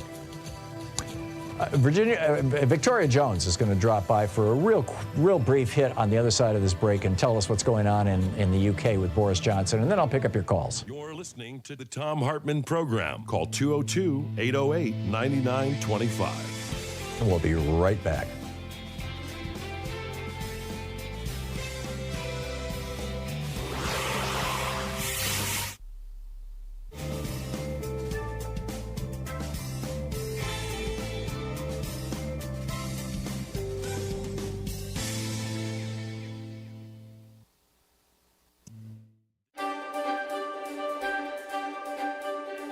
It's the Thom Hartmann University Book Club, and today we're reading from Arundhati Roy's brilliant book, Capitalism, A Ghost Story. This is from the afterword at the very end of the book.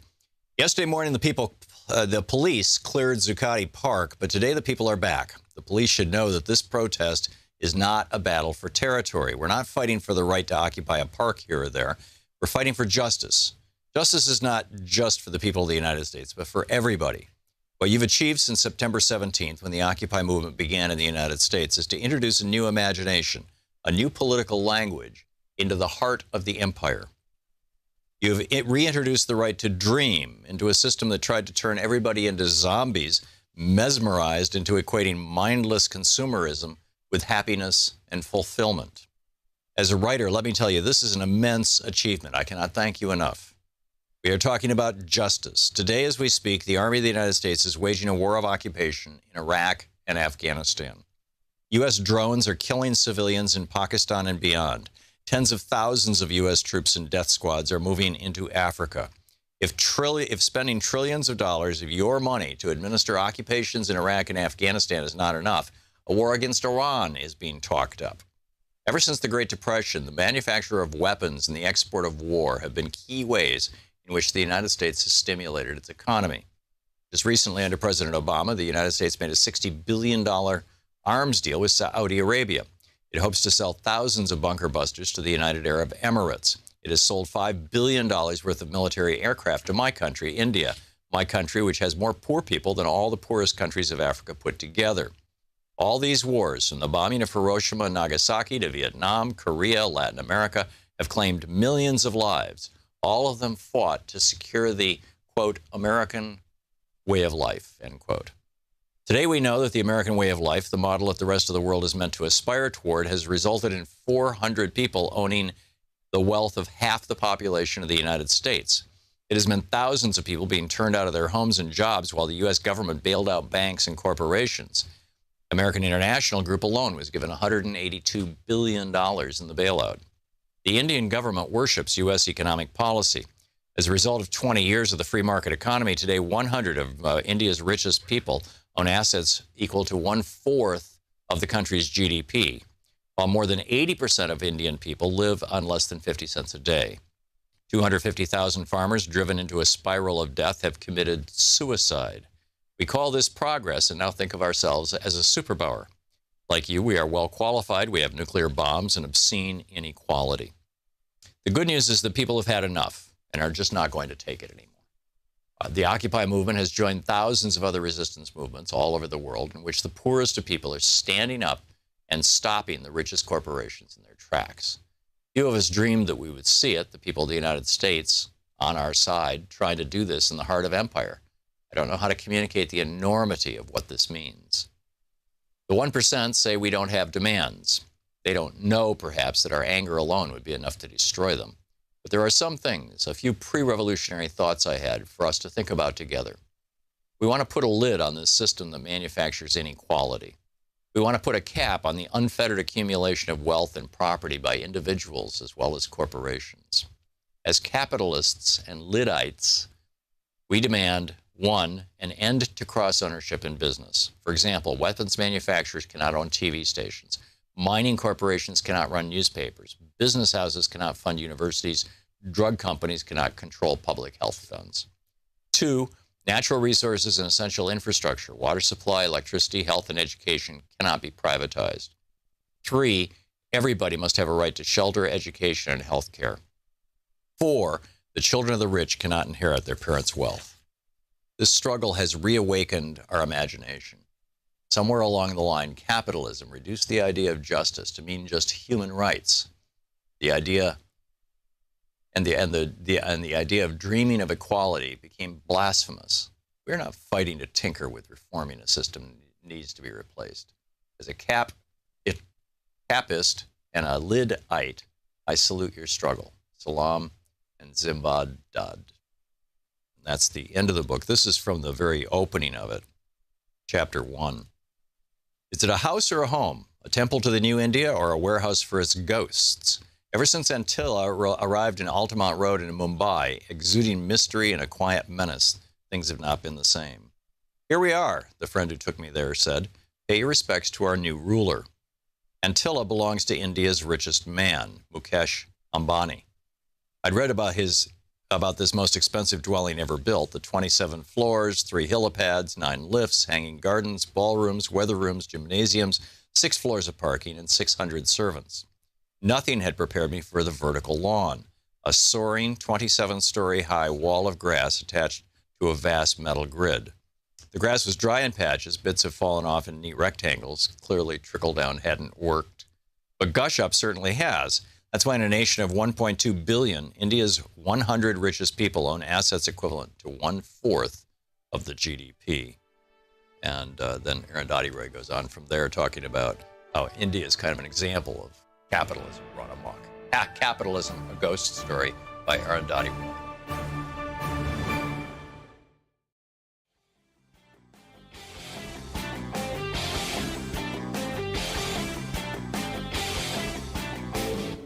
Hey, thanks so much for sharing our program and for reaching out to our stations and sponsors and letting them know that you're listening. It really means a lot to us. And welcome back. I'll be getting to your calls in just a moment, but right now, Victoria Jones is on the line with us, the chief Washington analyst with the D.C. radio company. Victoria Jones D.C. is her Twitter handle. And Victoria, I understand that a certain Larry is about to be very happy. Well, I think Larry the cat, the number 10 cat, might be quite happy because I'm not sure that he ever really bonded. I'm not sure that Larry the cat ever really bonded with Boris Johnson, the British Prime Minister. And I call him the British Prime Minister because he has resigned, but he's not out of number 10. And won't be until October, if I'm reading this right? That's what he says, but that's not really what a lot in his party want. Even former Prime Minister John Major, who is also a conservative, said Boris has to go now. He needs to go now. The leader of the opposition, Keir Starmer, the Labour leader, has said yesterday, actually, that if Boris Johnson does not go immediately, he will call another no confidence vote, and he wants a general election because people think that it's possible that Boris could do and Dominic Cummings, Johnson's former close advisor, has said that Boris Johnson will inflict carnage, his word, on the country if he's allowed to be a caretaker. How? I mean, the principal hit, I mean, obviously there are people who don't like his politics. I get that. But the principal hit on him is that he's a liar, that he lied about parties, he lied about, this guy that he, got this appointment who had been accused of sexually assaulting women, and Johnson lied that he didn't know about that. I mean, basically, and which raises a second question, by the way, that I don't want to forget to get to here, Victoria, which is how is it in your former country, I realize you're an American now, but, the country of your birth, that a liar at the highest level of government is kicked out, even though he's a conservative and pretty kind of Trump-like in many ways. But here in the United States, we get this guy who tells 36,000 lies over a 4-year period, and he's still embraced by his political party. I don't get that either. That's so far above my pay grade, Tom. I don't know what you want me to do with that one. Okay, all right. But he's kicked out. He was kicked out over finally, eventually, the straw that broke the camel's back is a saying for a reason, and the final scandal was the Chris Pincher scandal, and that's a conservative member of Parliament, a senior member of Parliament, a deputy chief whip, one of those guys who puts pressure on other members of Parliament to vote in a certain way. Kind of the Steve Scalise of Parliament. Yes.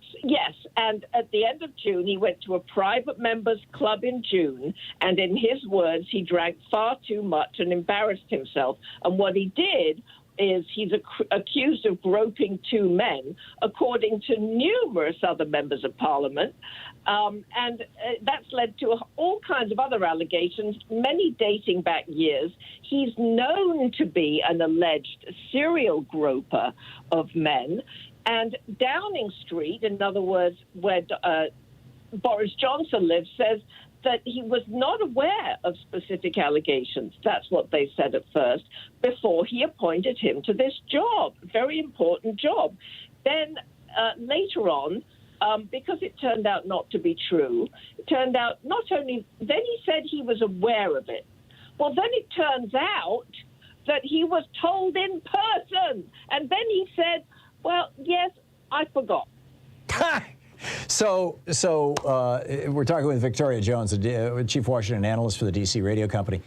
So, Victoria, the inflation in the United Kingdom right now is higher than it is in the United States by about 2 points, if I'm remembering correctly. Your price of gas, of course, is much more expensive there than it is here. The economy is in rougher shape than it is here in the United States. Does that have anything to do with this? I mean, here there's all this dissatisfaction with Biden because of the economy. Although, we've got the lowest unemployment rate we've had since 1963, but still. Yes, the inflation is now 9.1%. Obviously it's not all Boris Johnson's fault, but it's 9.1%. Food is up. There are food shortages over there. I was there for a wedding just over a month ago, and there are also shortages over there. The government's done some things, but it also increased taxes in April, which infuriated people. But, middle-class people paying like $50,000, $60,000 a year, earning that, are paying more. So that is not a big income to be paying more in taxes. Right. No, I totally get it. And Brexit, last question here. The UK has separated itself from the rest of the European Union, a very controversial thing that appears to have been driven in large part by trolls from Russia, of all things. But Boris Johnson, this was his thing. Are Brits having second thoughts about Brexit? It's hard to tell right now. However, there are one or two who were anti-Brexit Conservative members of Parliament who are now saying, once Boris Johnson is out, Brexit needs to be revisited and the whole thing needs to be looked at again, which is a really interesting aspect of this. Yeah. That could get very interesting. Victoria, thank you so much for dropping by and filling us in. Thank you so much. My pleasure. Great talking with you. Victoria Jones DC on Twitter. Check her out. So picking up your calls, Rosella in Kennesaw, Georgia. Hey, Rosella, what's up? Hi, Tom. How are you doing today? I'm well. What's on your mind? Hey, so I was telling your screener, first of all, I want to say that I'm a first-time caller, but I've been listening since 2016. Wow, so it's great to talk to you, and thank you for making me smarter about this country and government in general. So I really, really appreciate you. But what I was telling your screener is on my mind is that you had a previous caller that still almost justified the killing of the young man that got, shot 60 times. Mr. Walker, J.L. Walker. Yes, I just don't understand. It's still that old habit of, they must have done something, or they, as you even tried to tell him, right, that they had his car, you can run his license, go to his house, all of that.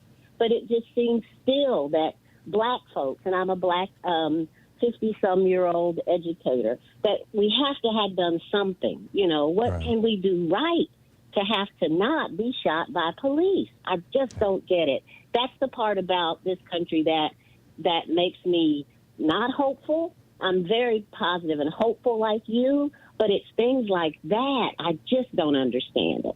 I think that there are a lot of white people in this country, probably in the neighborhood of half and maybe more than half, who just have never come close enough to black people in their lives to have an understanding, an empathetic understanding, to have put themselves in the shoes of another person, to have a sense of what it must be like to literally every time you walk out of the house, think this might be my last time. Yeah, I guess I'm in touch with my humanity, and we're all in this same boat. Yeah. And I guess that's the part that just for me is like, wow. Yeah. So, yeah. I'm with you. Hopefully one day, hopefully one day we'll get on the same page. Thank you, Tom. Thank you, Rosella. I appreciate the call. Michael in Bensonville, Arkansas. Hey, Michael, what's on your mind today? Hi, Tom. I'm a second-time caller. Okay, welcome back. And I just wanted to make a comment that that there's last year I read Madeleine Albright's book in which she talked about, how fascism, happens. Yes, it's a brilliant book, by the way. And I was very encouraged because one of my school kids on my bus that I drive during the school year, was asking me questions about it, and I thought, young people need to understand what's going on because the chaos is happening right now. Right. And chaos typically precedes fascism. And in fact, typically fascists use chaos as a way of achieving power. Yes, and I just think that there's just millions of Americans that it's happening right before their eyes, but they don't actually understand, what the result of this chaos will be, and that our freedoms will be restricted, elections and democracy will be a big. Yeah, well, they're being restricted right now, Michael. I mean, your freedom to just walk around outside without getting shot is being restricted. Your children's freedom to go to school without being terrified and to grow up without post-traumatic stress disorder is being affected. Your ability to live in a clean environment is being affected. On it goes. Michael, thank you. Yeah, spot on. I share your concerns. It's 45 minutes past the hour. You're listening to Thom Hartmann. Visit thomhartmann.com for audio and video archives. It's talk media for the sane among us. Yes, there are some of us still here. We'll be right back.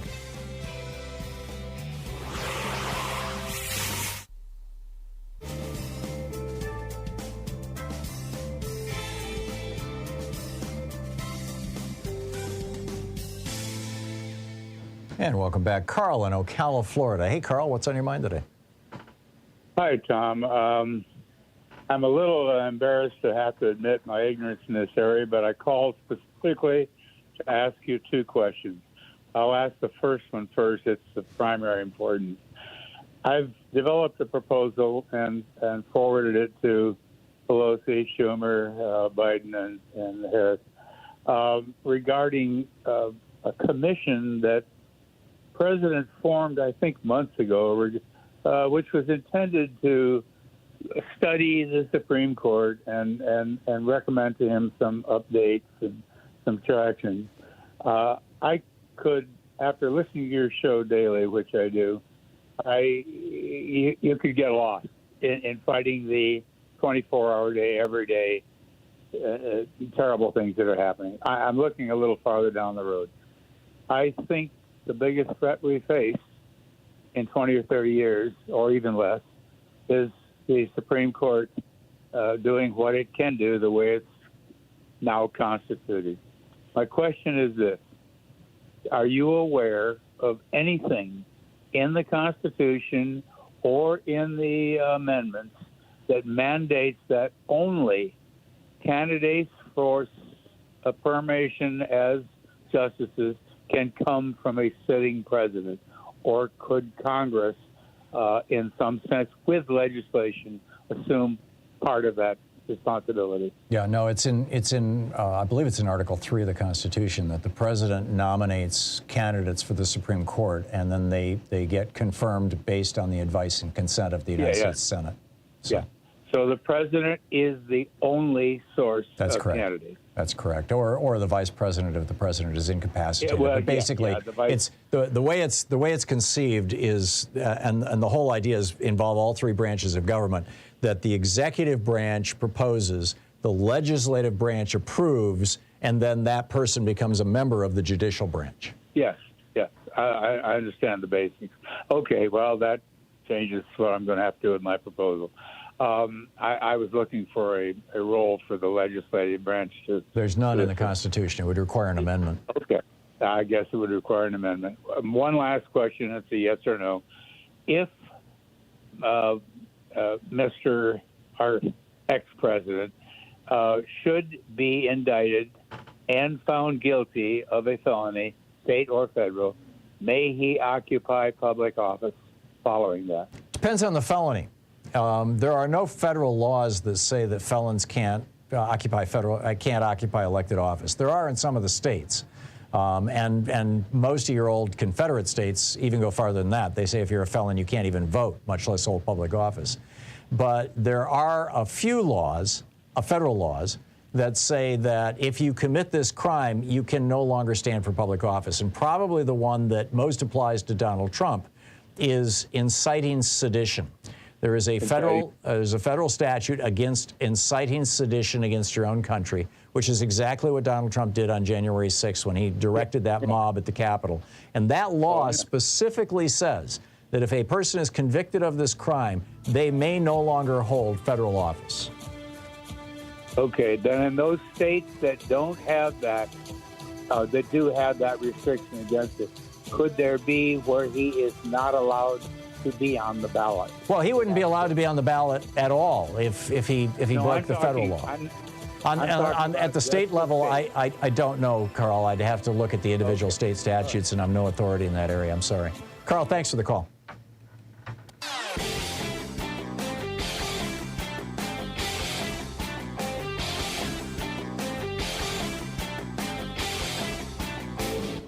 Share the Thom Hartmann Program with your friends. We're available on SiriusXM, Free Speech TV, Pacifica, commercial stations nationwide, YouTube, Twitter, Facebook, on the Thom Hartmann app, and you can even tell your smart speaker to listen to the Thom Hartmann Program.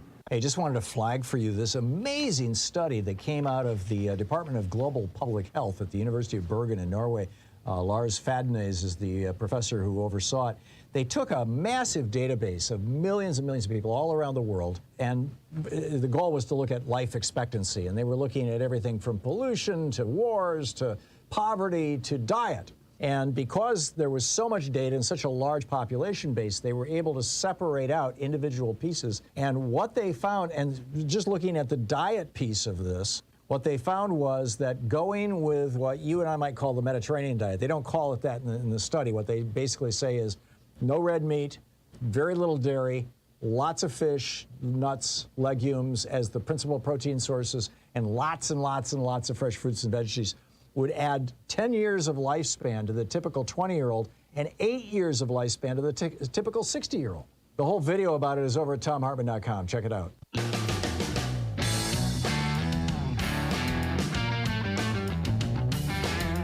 And welcome back. Regina in Chicago. Hey, Regina, what's on your mind today?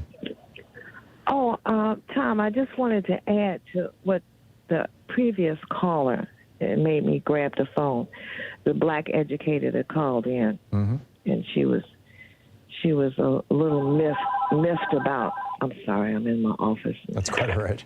But anyway, she was a little... This is. I'll fill this in while you're getting that. This is about the call where we had a white caller who said, you know, he was running away. He should have expected to get shot, or words to that effect, essentially. Yeah. Right. Sure. Okay. And wait, let me go. Because I had a lovely conversation with your screener. Now let me get it back together. Okay. Go for it, Regina. Yeah. So like the gun violence. And black, white, okay. In Highland Park, they just don't expect anything like that to happen up there. But she was asking, the later caller was asking, I just don't understand what do black people have to do? Well, this black person stays in her house. This is what this country has driven me to do. I'm still on a pandemic mode. Yeah. Because it's because I'm literally afraid to go out of my house at certain times in the Chicagoland area. Is that because of violence or because of virus? But the violence. Yeah, okay. The violence. And is that criminal violence, or are you worried about, you know, white Nazis coming down the street at you? Well, I stay in an area that's mixed like Hyde Park. Mm-hmm. I don't worry about it so much in a Hyde Park type area. We're all mixed in, and we get along just fine, you know, in certain areas. But there's certain times of the day and stuff, and my brother's always saying, you can't go here and you don't go in, you know, because you're worried about getting shot just driving down the street. There was a young boy that was in his house in the Roseland area here in Chicago. He was in his house sitting on his bed, and he was shot through the wall. Yeah. So they never want to talk about, I'm sorry, and I say they, some white people in this country, the guns. It's the guns. Mm-hmm. It's not the psychological issues. That's part of it. That's a very small part of it that has been pushed under the rug. I could talk to you for hours about, because I have a child that has psychological issues. I recognize it. Me as an educator, sometimes you have to fight. We had to fight with parents sometimes because, oh, no, not my child. He doesn't have a problem. So-and-so, so-and-so, so. Yes, he does. Right. He terrorizes the class every day. This is a problem that you need to look into. We would have these conversations. So you have such a mix of stuff going on. Mm-hmm.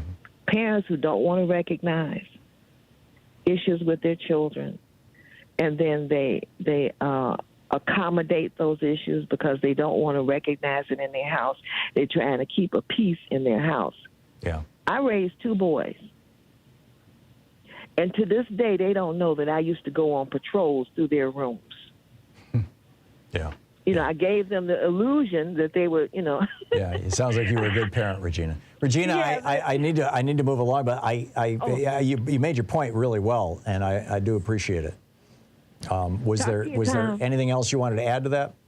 No, just, okay. You know, she can't give up on this country. But, there you go. Know, hey. There you go. Amen. Thank you, Regina. We got you. Thank you so much. Thank you, babe. Yeah. Talk to you. Bye-bye. Yeah, thank you. Nikki in Chicago. Hey, Nikki, what's on your mind today? Hi. I'm kind of running in that same thread as the other 2 ladies were. I'm on the opposite end of it. I was raised in a very white, conservative town, but was blessed to have parents who were quite the opposite, and consequently was exposed to the city of Chicago throughout my whole life and encouraged to have the city at my doorstep. And so I worked on the south and west sides of Chicago for a number of years in many stores on the south and west side. And until I was actually enmeshed in the neighborhood, I really didn't have the empathy or the understanding, I guess. I mean, I had empathy, the racism, blah, blah, blah. But to actually understand that what these people face on a day-to-day basis was beyond what any of us were able to guess. Right. Any of us white people. Yeah. Yes. Calling me up and saying, I can't come to work today. My building is on fire. I can't come to work today. There's gangbangers on the doorstep. I can't get past them. I can't come to work today. My brother was killed last night. I've got his kids now, so that's the end of me working. It's just unfathomable, even to the point of I would take one girl home and she'd say, can you drive through Burger King for me? And I'd say, let's not go to Burger King because that's expensive. Let's go to a store so you can, buy some food. And she's like, what store am I going to? Because they're just not there. If you don't have a car and can't get out to the suburbs to, the big Aldi or Sam's Club, then you're stuck. You're shopping in a 7-Eleven type store. So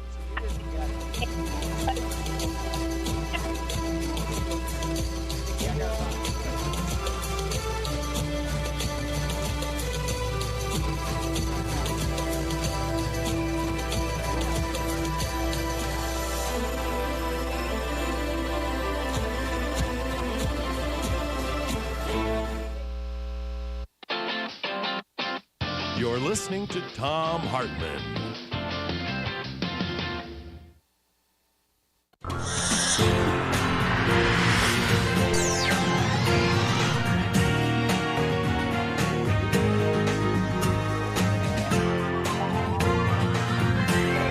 We say fight back!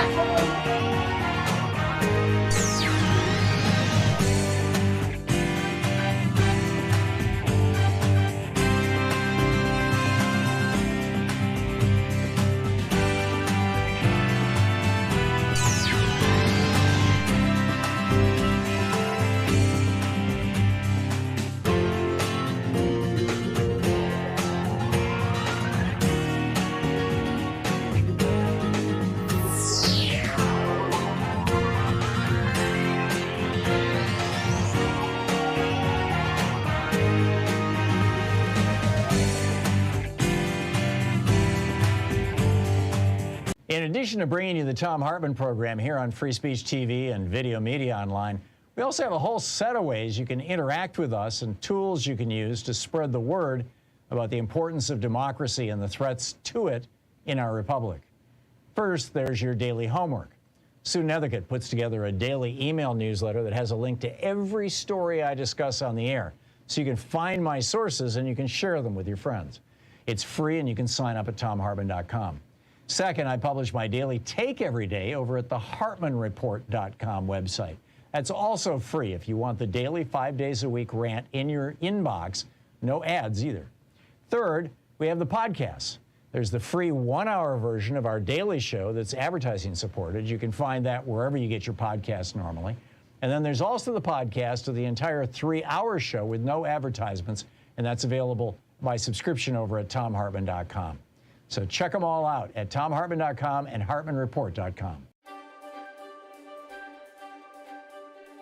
For the Thom Hartmann University Book Club today, we're reading Locked Down, Locked Out, Why Prison Doesn't Work and How We Can Do Better by Maya Chenwar, who is, or was, I believe she still is, the publisher, or the editor, rather, over at truthout.org. This is from the introduction, the very beginning of the book. She uses a word I can't say on the air. I'll replace it with the word damn. Damn, damn, damn, damn, damn. I'm crying with my mother over the phone. It's late evening, December 25th, 2012, and Kayla, my only sister and best friend, has been arrested for the 7th time in the past 6 years. She's in jail again, and this time we're sort of hoping she'll stay there.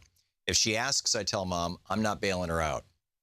Well, you know, we're not, Mom says, her voice low and far away, a weary echo of words uttered in months and years past. If she's in there, at least she'll be safe. Jail, we agree, may be the only place that can save Kayla's life, staving off her burning dependency on heroin. Neither of us acknowledges that regardless of whether Kayla stays clean while incarcerated, sooner or later she'll be getting out. Do we know what she's in for, I asked Mom. Does it matter?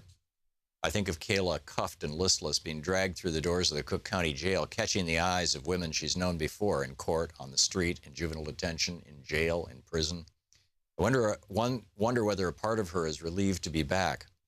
Later, when I pick up the phone and hear a robotic voice announce, you have a collect call from the Cook County Jail, press 5 to take the call, I press the hang-up button and get into bed. My attitude toward Kayla's incarceration was born out of desperation. She'd overdosed 3 times within 2 months, passing out on the street, awakening in abandoned buildings or crowded hospitals, her pulse barely ticking. Yet my wish chafed against not only my love for her, but also my politics, my ideals, my sense of justice and truth.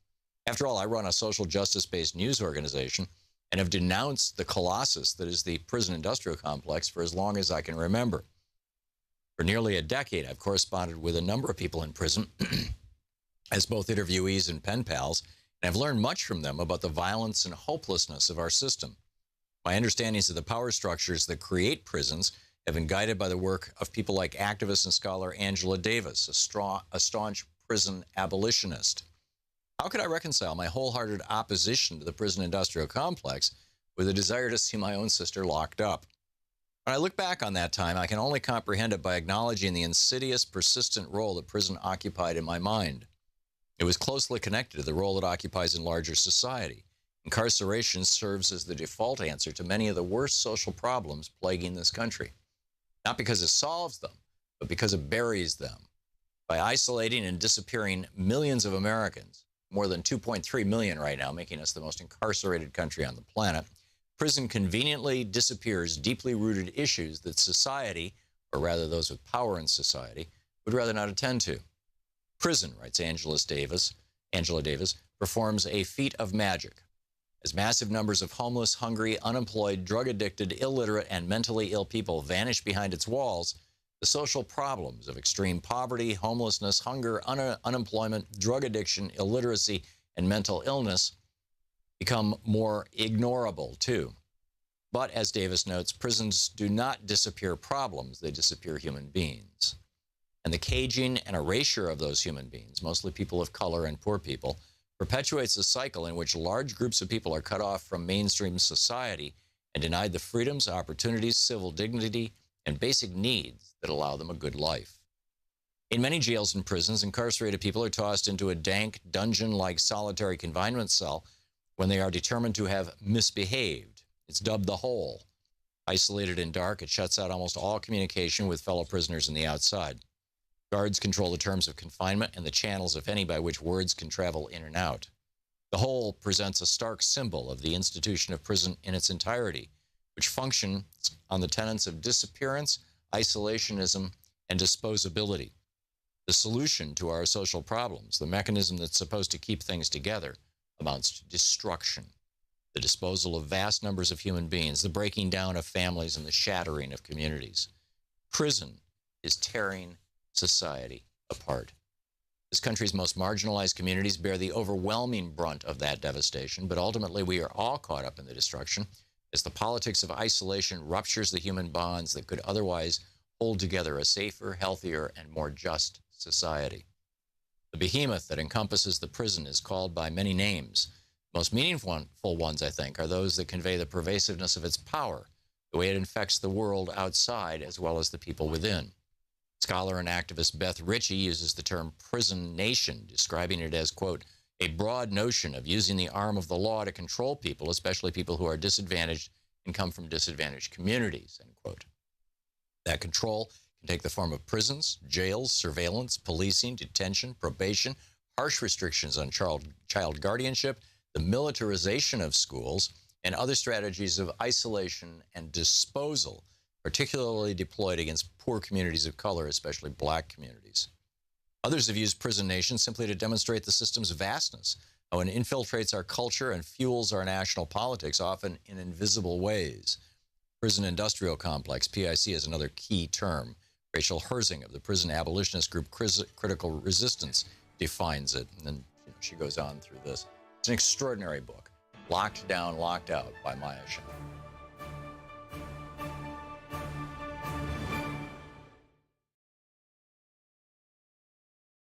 Is by Anita Hill. It's titled Believing, Our 30-Year Journey to End Gender Violence.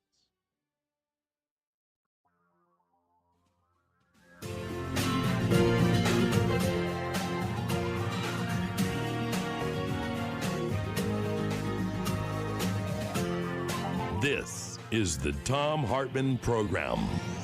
And welcome back to the third hour of our program. On the line with us is Shane Asadzondi, a Democratic activist in West Virginia.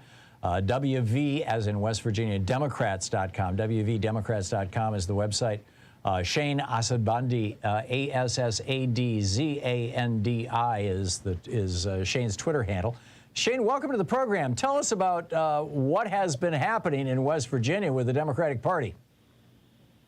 Hey, Tom, I really appreciate it, and thank you for your time today. Good morning to me and good afternoon to you. Okay. So tell us about, I understand the party got a progressive overhaul. Yes. So it's a little bit more nuanced than that. I would say that it was a movement led by progressives, but we were inclusive toward the moderate voices in the party because, you know, we do want to embody the sense of a big tent. But everybody came together because they knew that this party was in desperate need of new leadership. You know, Senator Manchin gets all the headlines, and I feel like he's been the dominant news story out of West Virginia for the better part of a year now, actually more than a year.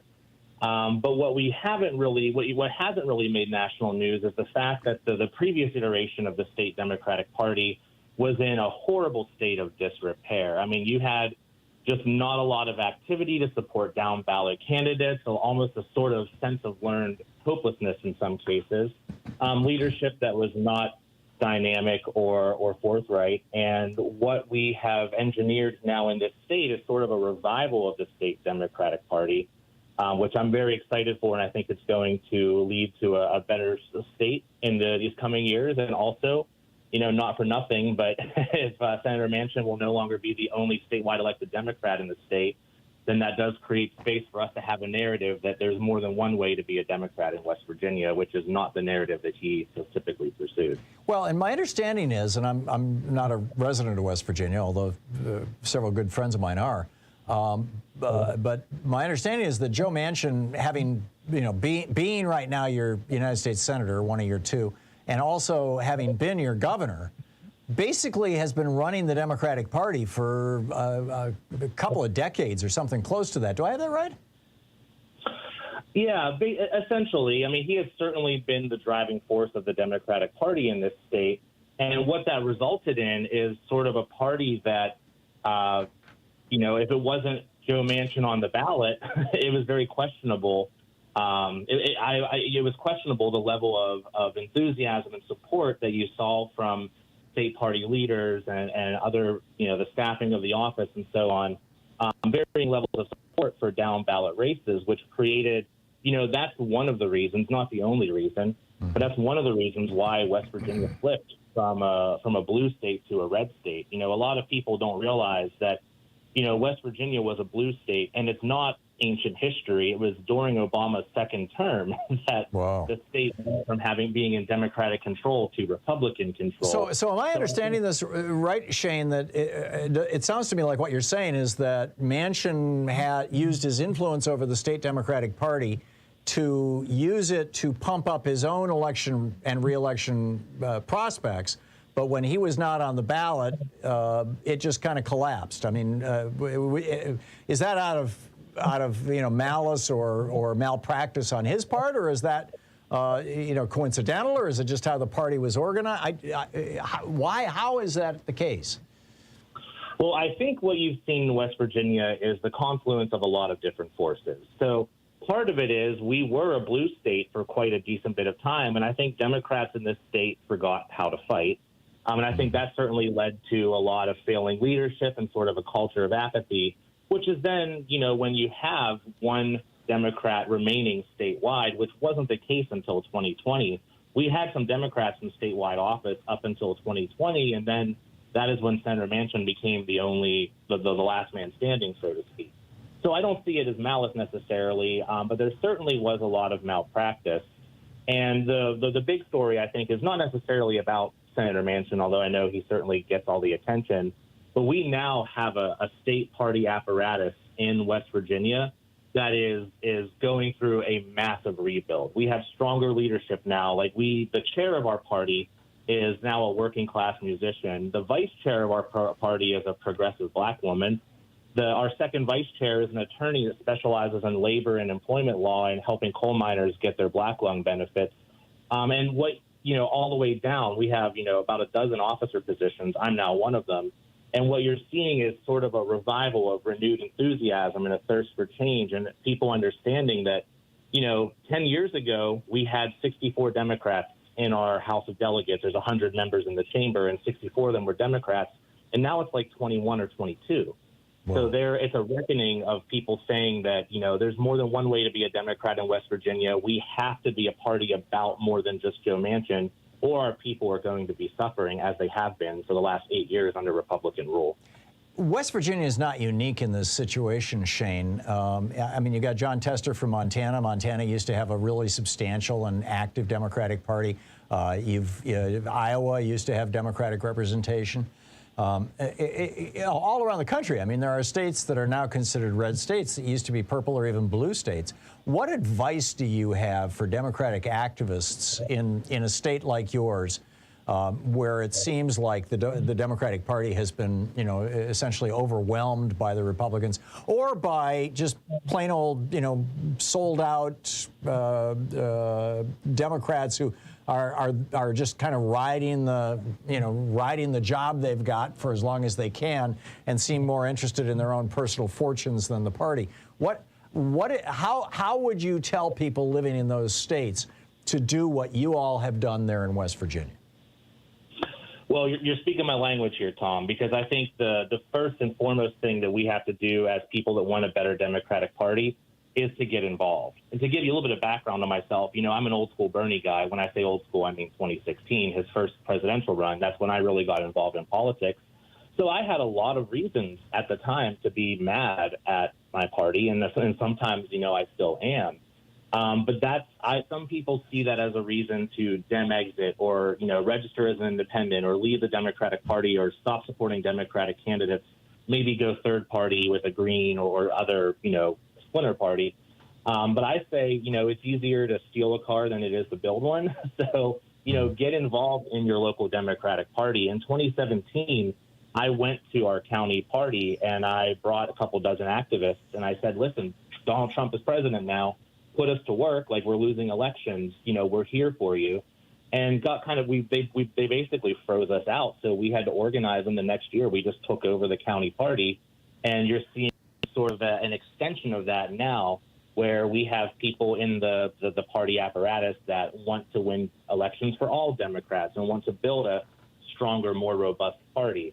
So getting involved and getting over the feeling of, we need to quit, like I'm done with the Democratic Party. If you're disappointed in them, that's all the more reason to replace the leaders that aren't doing what you want them to do, and put yourself or other people in leadership who will be those stronger leaders. I love that. The other thing that I think we also have to remember that, I know a lot of people that say, well, you're not going to vote your way out of fascism. And, in a large sense that is true, but it is a piece of the puzzle. If Democrats do very badly this year, then it's going to empower the kind of toxic people that have dominated this news cycle for the last, couple weeks and even longer. They're going to be empowered. So I think this is one tool in the toolkit we can use to preserve democracy and just ensure a healthier country. Yeah, I love that phrase. It's easier to steal a car than to build one. So last question here, Shane. Precinct committee person, jobs within the Democratic Party. I've been telling people for years and years, show up at your local Democratic Party, volunteer to be a precinct committee person. What are the kinds of positions that people can get inside a local Democratic Party or inside a statewide Democratic Party? And where are the pressure points? Where should you really make an effort to have an impact or to participate? So it's not a one-size-fits-all strategy because every state Democratic Party functions a little bit differently. We have what's called a state executive committee. I think in states like Nevada or Arizona or some of the western states, I think I've heard it called like a Democratic Assembly. I know in California, they call it a Democratic Assembly. But there are some common threads. Like in California, there are people that can run for party leadership positions on the ballot, which is what we did here in West Virginia. We ran people for positions on the ballot. Sometimes, though, those races are a lot more internal. So I think the first step is to learn the rules. I haven't mentioned my friend Selena Vickers here, but she spent years studying the state party bylaws, the West Virginia State Code, the DNC Charter, which is a massive document, and learned all of the ways that the state party was functioning completely separately from the national party. And when the national party intervened and brought the state party bylaws and practices and procedures more in line with the national charter, that gave us the openings and the tools that we needed to ensure that we could get in there and shake up leadership. And I would say the first step for anybody who wants a better party in their state, whether you're a blue state or a red state or purple, somewhere in between, is to just learn those rules, get involved, and start organizing. Wise advice. Shane Asad-Zani. Shane, thanks so much for dropping by today. Great talking with you. Thank you, Tom. Appreciate it. And the party's website is wvdemocrats.com, as you might guess. We will be right back with more of the news of the day and your calls in just a moment. It's 17 minutes past the hour. This is the Thom Hartmann Program. It's the True People's Media, picking up your calls and more of the news on the other side of this break.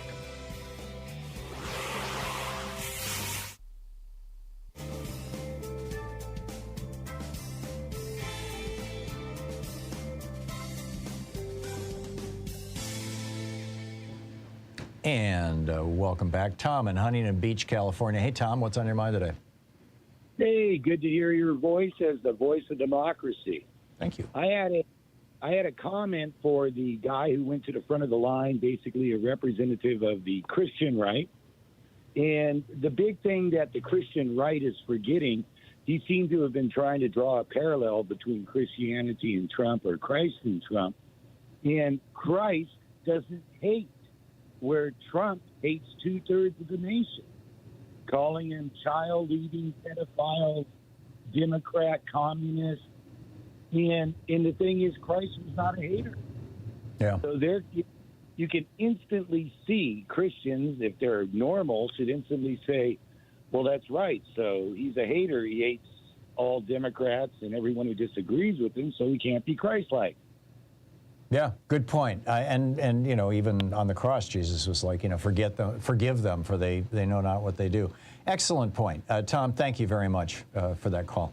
Dennis in Boston, Massachusetts. Hey, Dennis, what's on your mind today? Tom, good afternoon. Everyone's called up about all the trouble in America, and I don't want to comment on that. I would just like to offer a simple solution to safe and legal. I hope that the women in America are mad enough that they will get out and vote. I do too. Cinema and the men in their lives too. Right, Cinema and Joe Manchin are Republicans. We need to give Joe a couple of senators from red states, so Joe has enough power to pass a statute. And then once we get control of the House, Joe can get the rest of his programs through. You're talking Joe Biden. Right. And if the women in America are mad enough, well, let's impeach Kavanaugh and the bunch of them for lying under oath in their hearings. But the thing is, we have to get safe and legal back. And the only way we will be able to do that with the Supreme Court is with the statute. So we have to have a turnout in the midterms that is just going to overwhelm everything. Right. And I was a sailor in the Navy, so I think in damage control. So the ship of state is in trouble. Who will we send down to patch it up? Unfortunately, we got to send the women down there. Hopefully they're angry enough to go to the polls. I know they're in the streets, and I know people are protesting. I hope that doesn't use up the energy that will be needed to focus all of the energy on voting in November and taking some red state senators and giving them to Joe so the Senate can operate. This is very simple government studies. I think I learned it in 6th grade. Yeah. Yeah. You know, and I hear people calling you up, and it's clear they don't understand how the government works. And I hear a lot of black folks calling up talking about racism. You know, the shit black folks go through every day, most white people can't imagine. Yep. You know, enough people have said that. But if we can turn out the vote, if women are angry enough to get, you know, we can do it, Joe. We can do it. No, I'm with you, Dennis. And it just occurred to me you might have dropped the S word there. And Sean is like, I think maybe he did too. So if so, my apologies to anybody who might have been offended by that. It's a little late to beep it now. We'll be right back, 21 minutes past the hour.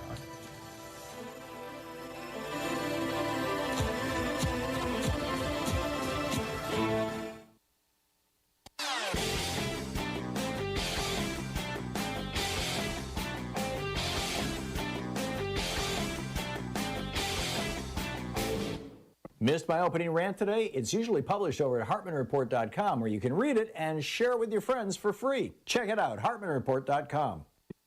The New York Times has put together just an amazing graphic where they took all the record temperatures from last year, from 2021, and put the red ones being hot and blue ones being cold, put them as little dots on a map of the United States.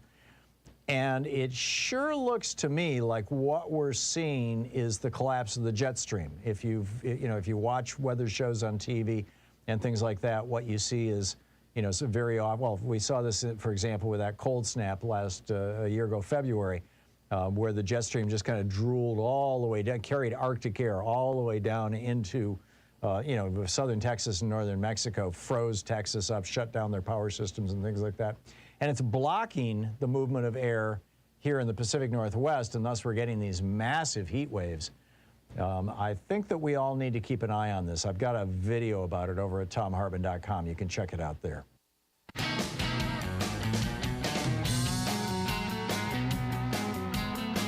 Welcome back, 22 minutes past the hour, picking up your phone calls. And Dr. Bay in Hartford, North Carolina. Hey, Dr. Bay, what's on your mind today? Good afternoon, everyone, especially to you, Professor Tom. I do want to say this, two things. Number one, if you fight battles and you don't know who you're fighting against, you will always lose because you'll be picking the wrong people. You have written some fabulous books, and I've read them, and they're I would suggest everybody read all of them.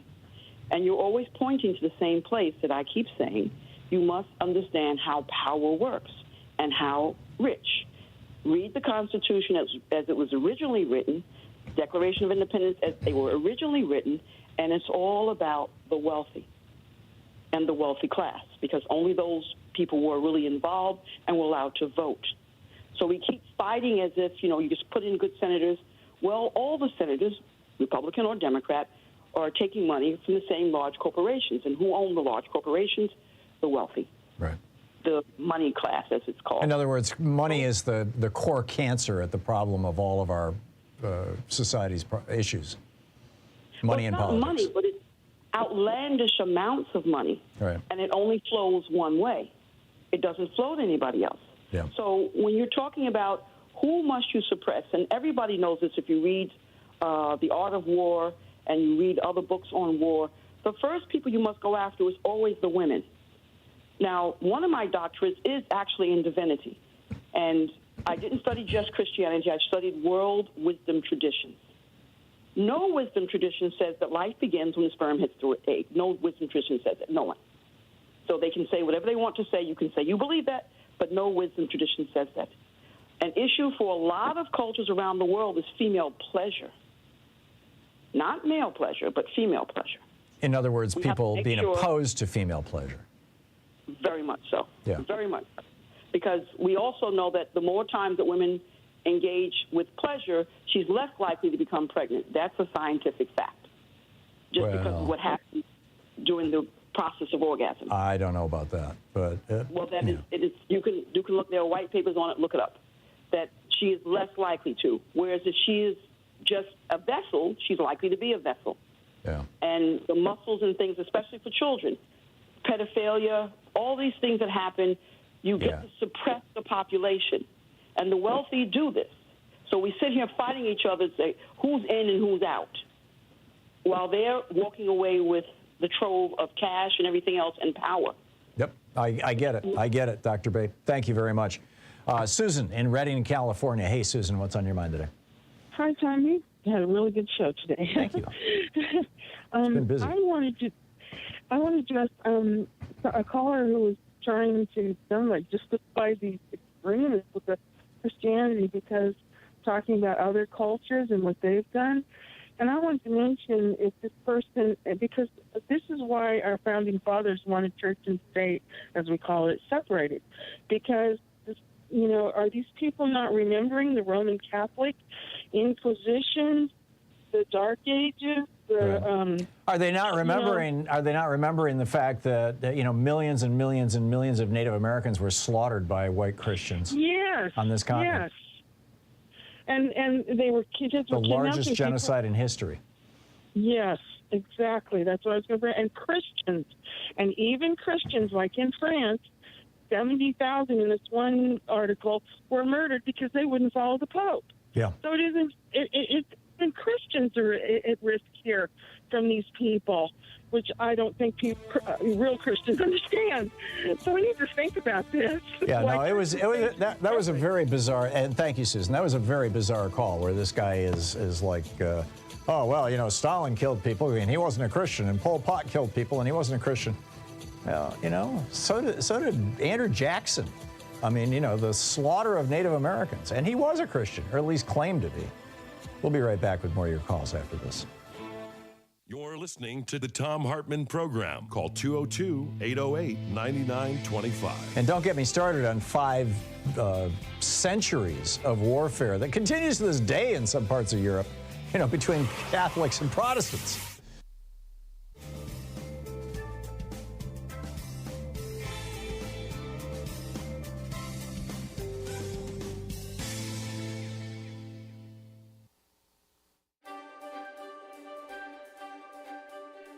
For the Thom Hartmann University Book Club today, we're reading Locked Down, Locked Out, Why Prison Doesn't Work and How We Can Do Better by Maya Chenwar, who is, or was, I believe she still is, the publisher, or the editor, rather, over at truthout.org. This is from the introduction, the very beginning of the book. She uses a word I can't say on the air. I'll replace it with the word damn. Damn, damn, damn, damn, damn. I'm crying with my mother over the phone. It's late evening, December 25th, 2012, and Kayla, my only sister and best friend, has been arrested for the 7th time in the past 6 years. She's in jail again, and this time we're sort of hoping she'll stay there.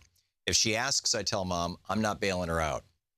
Well, you know, we're not, Mom says, her voice low and far away, a weary echo of words uttered in months and years past. If she's in there, at least she'll be safe.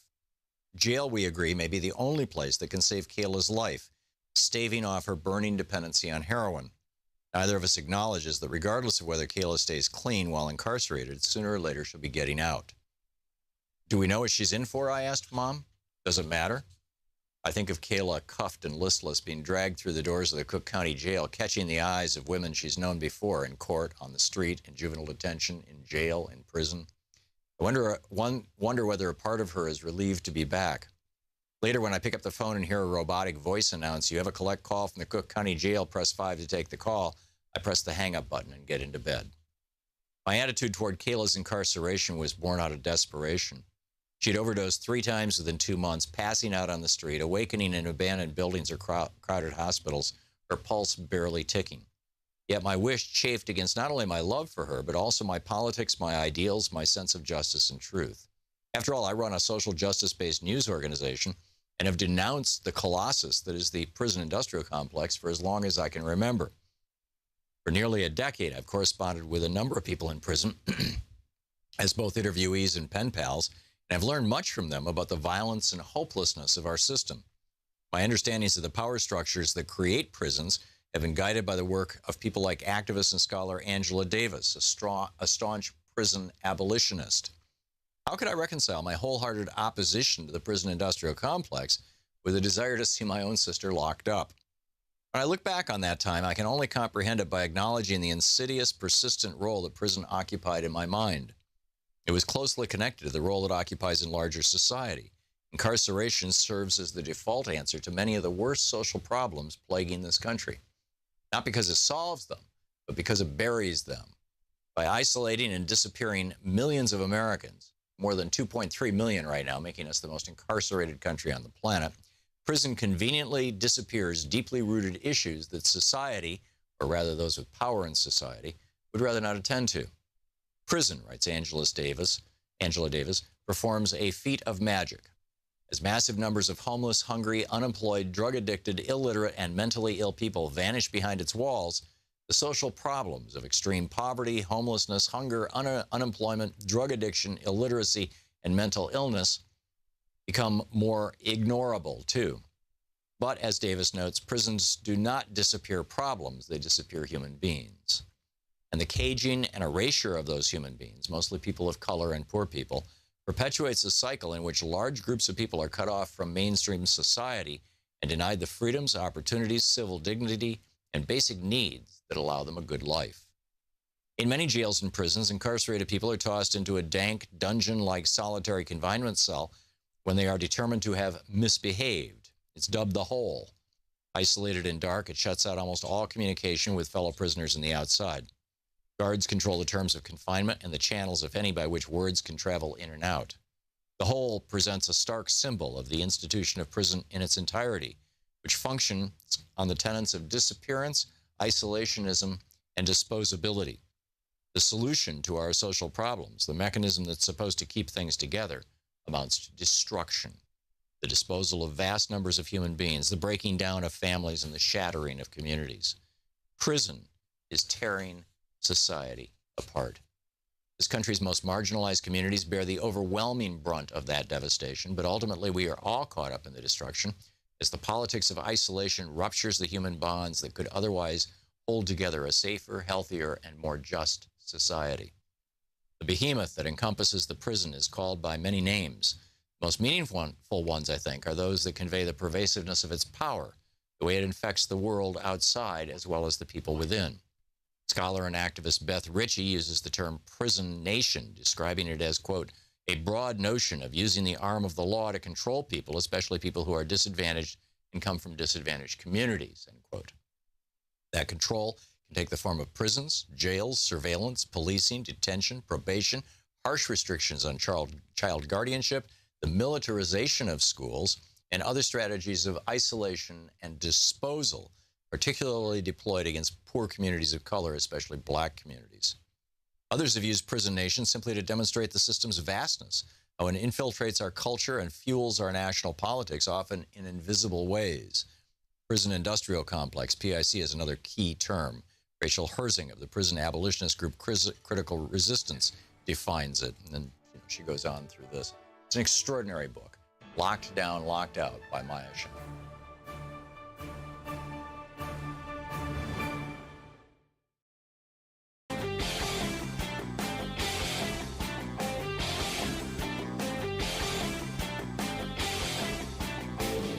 Our 1-hour free podcast recaps our show, and it's available wherever fine podcasts are found. And we have the full 3-hour podcast available over at thomhartmann.com if you want to really support our program. There's an amazing study out of Qatar, the country in the Middle East, back from 2020. Now, this was back before there was a vaccine for COVID. And they looked at over 30,000 healthcare workers in Qatar and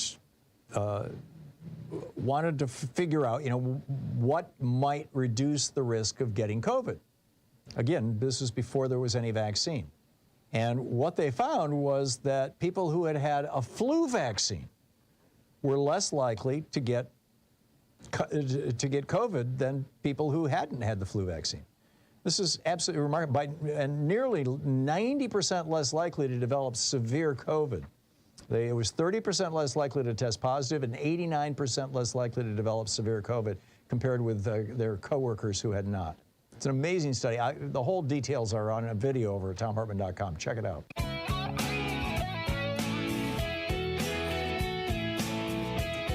So got a private message on Twitter. If I follow you, you can direct message me, and this person did. It's Marty in Lake County, Illinois. We've been talking about Lake County. It's where I believe it's the county in which Highland Park is located. But this is an amazing story. Marty writes, 2 years ago, we hired a friend and a patient of my spouse's who's a dentist in Chicago. We hired a friend and patient who is black. He traveled to our exurb to promote his new house painting business by painting our house. At lunchtime, he took a break and drove over to a local restaurant. He went in, had a nice lunch, and then went to his older car in the parking lot to enjoy a cigar. He was immediately surrounded by local law enforcement, local and the county sheriff, and scared within an inch of his life. The only reason he was spared, he said, was because he was able to prove he was doing a job for us white people. He had a licensed gun in his glove box. He lives in a high-crime neighborhood where he's hiring young guys to help raise them out of dangerous work, and he has a real need for it. When he came back and told us, we were devastated and livid. This is Lake County, where we have recently heard there is a large MAGA contingent in the area's law enforcement.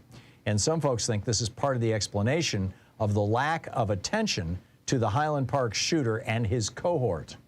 That would be that December 12th, 2020 rally where he was there, the Trump rally. Marty says, P.S. I imagine the mayor of Highland Park would confirm the post of the activist. She is a lifelong activist herself. Fascinating stuff. All righty, let's pick up your phone calls here. John in Garner, North Carolina. Hey, John, thanks for listening to Sirius XM. What's on your mind today? Hey, Tom, I got a question. I was listening to you on July 4th. You guys, I think, were closed. And you were saying that there's 13 district courts and 9 Supreme Courts. 9 which in members theory, on the Supreme Court. Yeah, and in theory you're saying, okay, we need 13, which in theory makes sense. But what happens if the Republicans take over and they decide that what we're saying makes sense, we need 13 judges, and they put 4 more conservatives on there? Being that we're saying that we want it now, are we going to support them the same way we're asking them to support us? Right. John, there was an op-ed in the Washington Post yesterday, or at least I read it yesterday. It might have been from the day before, basically saying, you know, are you Democrats crazy? Blow up the filibuster? You don't want to do that. You know, when the Republicans come back in, they're going to ban abortion. They're going to do all kinds of terrible stuff. If you do away with the filibuster, how dare you? Don't even think about it. John, I just have to tell you, I am sick and tired of being timid or afraid of what the Republicans might do. They're going to do their worst. I'm telling you, if Mitch McConnell gets control of the Senate and the Republicans get control of the House, and in particular, if you get a Republican in the White House, Mitch McConnell will end the filibuster in a heartbeat. He already did it for Supreme Court justices. It's the only reason he was able to get Gorsuch, Kavanaugh, and Barrett on the court. And, you know, there was a filibuster for that before he changed those rules. So changing the rules of the Senate, frankly, is no big deal, number one. And number two, I'm just totally over being afraid. You know, oh, yeah, we're not going to take a serious and positive and needed action because we're afraid that the Republicans will do the same thing, only, you know, in what we perceive to be a bad way when they get power. I'm just, you know, I'm not afraid anymore, John. Frankly, I never have been. And I'm not going to go there, and I'm not going to encourage Democrats to act like scaredy cats. Damn it, it's time to stand up and stand on our own 2 feet and take names and kick ass and do the right thing. John, thank you. I understand, you know, it was your question was, you know, meant from the best place, but ain't going to go there anymore. Not anyway on this program. Lisa in Montreal, Canada. Hey, Lisa, how's Montreal? What's up? Oh, good. Long-time listener, maybe second-time caller. Thank you. Yeah, no, I was speaking with your screener, and I said that I had wanted just to discuss the gun issue a little bit. But like I said, I'm coming from a objective point of view, and I guess that's why us Canadians, since you know, the last few incidents with the mass shootings and that, it is still very, very difficult for us to wrap our heads around the whole thing. I don't know if you can, you know. My understanding, a little bit. Lisa, is that in Canada it is illegal to own weapons of war like AR-15s. Do I have that right? Well, correct, because that happened about, oh my gosh, 2 years ago now, when we had our worst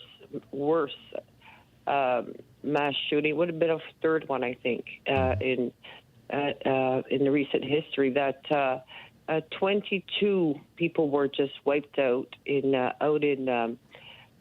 Picton, Nova Scotia, and this was a guy who got his gun through from over the border. Of course, he had it mailed in, an AR-15. And within 2 weeks after that happened, assault weapons of any kind in that, well, within AR-15s within that area were banned. It took 2 weeks, 3 weeks actually, to go through our legislation, because Canadians were it was just devastating. Right. It was crazy. Well, you said you can't understand why it happens in America. I'll tell you very simply. It happens in the United States because the Supreme Court legalized the bribery of politicians. It's not legal in Canada.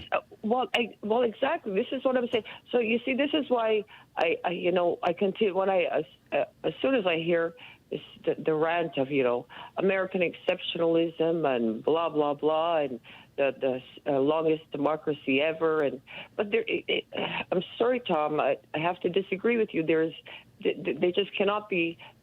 You know, your system of government cannot be a democracy. If you have we're an oligarchy. People being able, if you have people being able to, I can't even fathom that either. Literally by politicians. Yeah. You have an electoral college where, I mean, the minority wins. Yep. You have a popular vote that has absolutely there's no teeth in it. The majority can win, but if a president can still be elected with a minority of the vote, they'd have George W. Bush. Winning. Right, George W. Bush lost the election.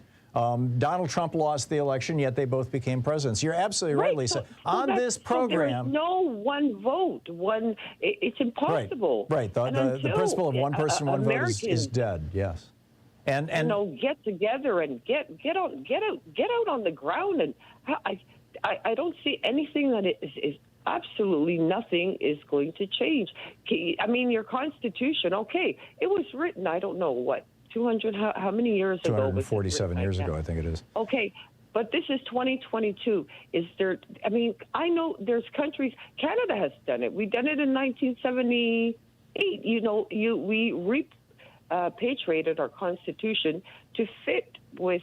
Right. It was when you left the British Commonwealth. No, I completely get it, Lisa, and I find it astonishing that a Canadian is calling us and saying, "Please take back your country." But I totally get it, Lisa. Thank you very much for the call. Cheryl in Lawrenceville, Georgia. Hey, Cheryl, what's on your mind today? Hi, Tom. I wanted to address. Cheryl, I need you to get your mouth a little closer to the microphone. It's real hard to hear you. Okay, I'm sorry. What about now? That's perfect. Okay, I wanted to address the woman who called in saying, "Oh, we have no idea what these people go through." Lady, you're racist. you told on yourself when you said these people. The things you were saying, you should be saying to your friends. But you want to come into the black neighborhood and say, "I'm helping these people, so I couldn't possibly be racist." Yeah, this country is so. I mean, it kills me when I hear my black friends repeat what white people say. Well, we kill ourselves, so we can't complain when, they kill us, or why would he run, or, and I say, why wouldn't he run? Breonna Taylor didn't run. She was asleep. It just makes me angry, and I'll tell you a quick story. I was in a popular retail store in line customer service, and there was a white woman with a little boy, maybe 4 or 5 years old. He was just standing in line, kicking her in the butt. Boom, boom, boom, just kicking her. And after about the 10th time, he turned around and she said, "Stop." So he stopped for a minute, and then he started headbutting her. Boom, with his head, boom, boom, and she just ignored it. I'm like, what are the chances that he's not going to get any consequences and possibly grow up to be a mass shooter? But you want to generalize and make it seem like it's all, black people need our help. And I'm just sick of it. And the media, they're in on it too. Report some other crime. There's other crimes. Black people are not all criminals. Yeah. No, I get it. Cheryl, thank you. Thank you. Your perspective is welcome. Thank you. It's 45 minutes past the hour. What a day, huh? We'll be back. Fair and only slightly unbalanced. I'll be picking up your calls on the other side of this break. Stick around.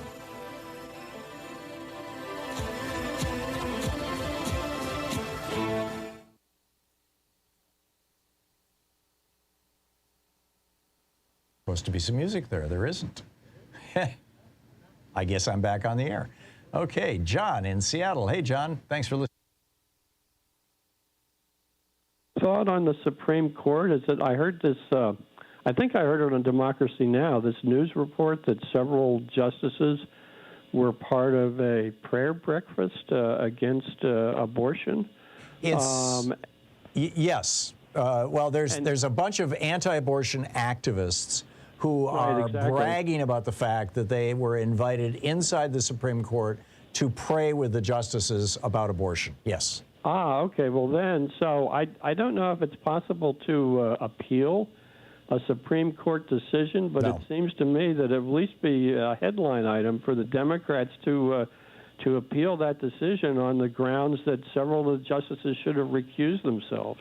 It's the kind of thing that if the Democratic Party had a massive media echo chamber like the Republicans do, with 3 right-wing television networks, 1,500 right-wing radio stations, thousands of right-wing podcasts, thousands of right-wing websites that pretend to be newspapers and things. If the Democratic Party had that, which it doesn't, but if it had that, it's the kind of thing that could have been turned into a scandal du jour, and the media would have eventually picked up. Unfortunately, that's not the case. But I'm with you, John. I think it's outrageous in the extreme. Thanks a lot for the call. John in Seattle. Hey, John, what's on your mind today? Yeah, Tom. I can't help but make your day any better. I was watching Lawrence O'Donnell last night with a professor who teaches law, an older gentleman, really intelligent, similar to Lawrence Tribe, was made a head letter, I think, to the to the New York Times a couple of days ago. Anyway, he was stating that the Supreme Court this fall will take the case of Carolina with the legislature, and they'll pass it back to the state to make up their mind on what they want to do about how many legislatures there are going to be. And when that happens, it's what he calls a coup d'etat will occur, because they will not give, there'll be the gerrymandering will be happening, and then that will create a fall with the legislatures in all the 30 states. And it will become a coup d'etat when the Supreme Court gives that decision. Yeah, so I just wanted to bring that. I wrote an op-ed about this, John, last Friday. And we weren't on the air on Friday. We took the day off, so I didn't talk about it on the air, and I probably should tomorrow in some detail. But yes, the Supreme Court has decided. Stuff because this is serious. Yes, the Supreme Court has decided to pick up a case. We are on the verge of losing everything. I'm with you, John. And the Supreme Court has decided to pick up a case. It's around gerrymandering in North Carolina, but it has to do with what's called the independent state legislature theory, which was the theory that John Eastman was using to try to steal the election for Donald Trump in 2020.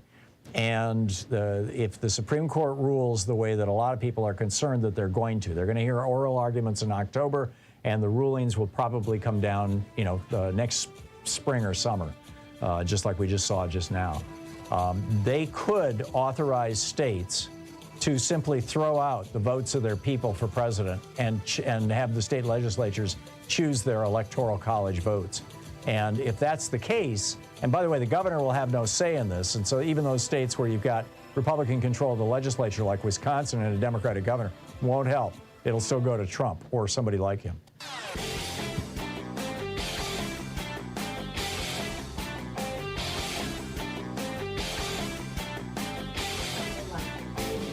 Hey, I've got a new book out. It's called The Hidden History of Big Brother in America, How the Death of Privacy and the Rise of Surveillance Threaten Us and Our Democracy.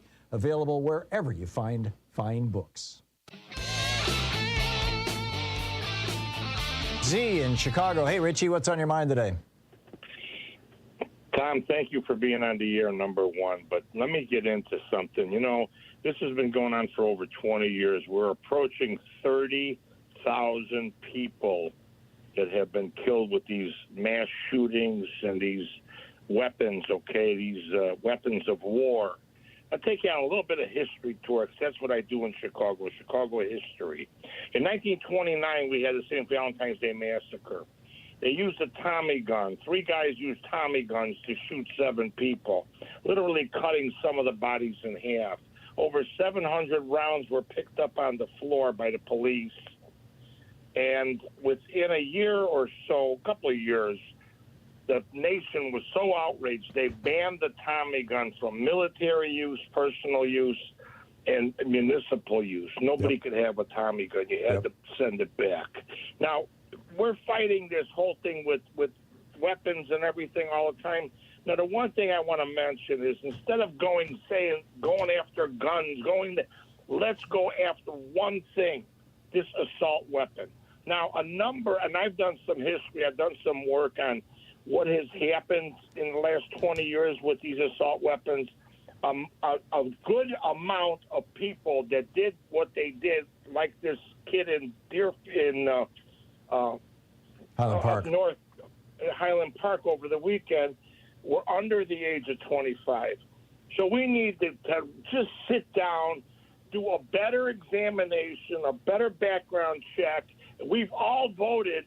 The last time they had it on the ballot, 93% of the people in America voted for a better background check. Yep. So we need to hit these high points where, and then anybody under 25. But now all of a sudden you buy this weapon. You should not be able to get it for at least, I want to say 10, 15 days, but I'd even go with 7 days. It's a cooling off period, You don't get that weapon right away.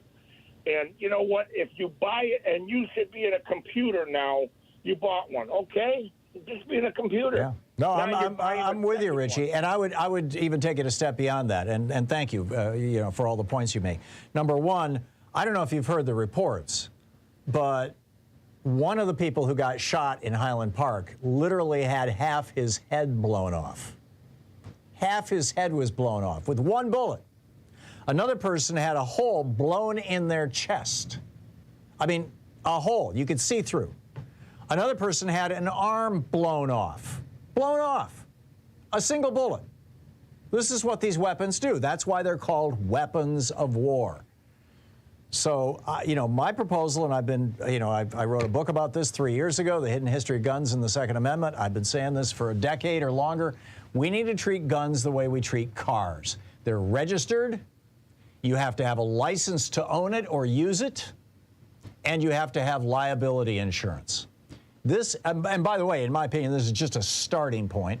And then the other thing I would say is that there is no reason to have weapons of war on our streets. And I get it. There's some right-wingers out there who believe, oh, no, the Founding Fathers wanted us to be able to shoot at politicians because they're going to be tyrannical and they want to force us to expand Social Security or something. Oh, my God, we need to be able to shoot at the politicians. No, the founders never said that.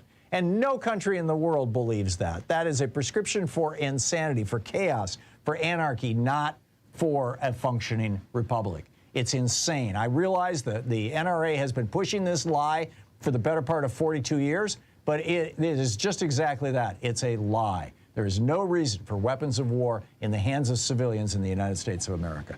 Patricia in Reddick, Florida. Hey, Patricia, what's on your mind today?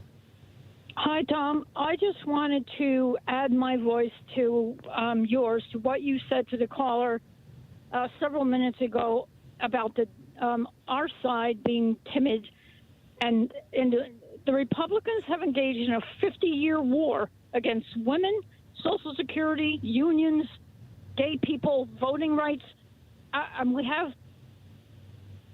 4 months to pull this country back from the brink. And how do we get the Dems to stop acting like prisoners of war? I think we need to say what you and I are saying right now, Patricia. We need to reach out to our politicians. The phone number for Congress is 202-225-3121. Reach out to your state-level politicians. Get involved in your local Democratic Party and help them find the spine to fight. There's a growing acknowledgement. There was an article about this in the New York Times yesterday that the Biden administration has been way too timid and that people want a fighter. We want a fighter in the White House. We want fighters in Congress. I mean, look at the Republicans voted 47 times, if my recollection serves me right, to repeal Obamacare. They knew every single one of those votes was going to fail. They knew it. But what did it do? Yeah. It told their voters that we're fighting for you, and their voters showed up and rewarded them. Democrats, start fighting. I live in Florida, Tom. It's pretty hard not to get discouraged here. I am involved in I live in one of the reddest counties of the state, too, so it's not fun down here, but there is a small bunch of us who are fighters, but Jesus, that's what I feel like. They're acting like prisoners of war. They are. It's like Stockholm Syndrome. Oh, yes, my friends across the aisle. And we've got to worry about what the Republicans might do if we do away with the filibuster. I believe in democracy. If the majority says this is the way it is, that's the way it is. And, I realize it cuts both ways. That's why it's called democracy. Patricia, thank you. Thank you for the call. Spot on. Whew. We'll be back tomorrow, same time, same place. In the meantime, don't forget, democracy is not a spectator sport. It requires you.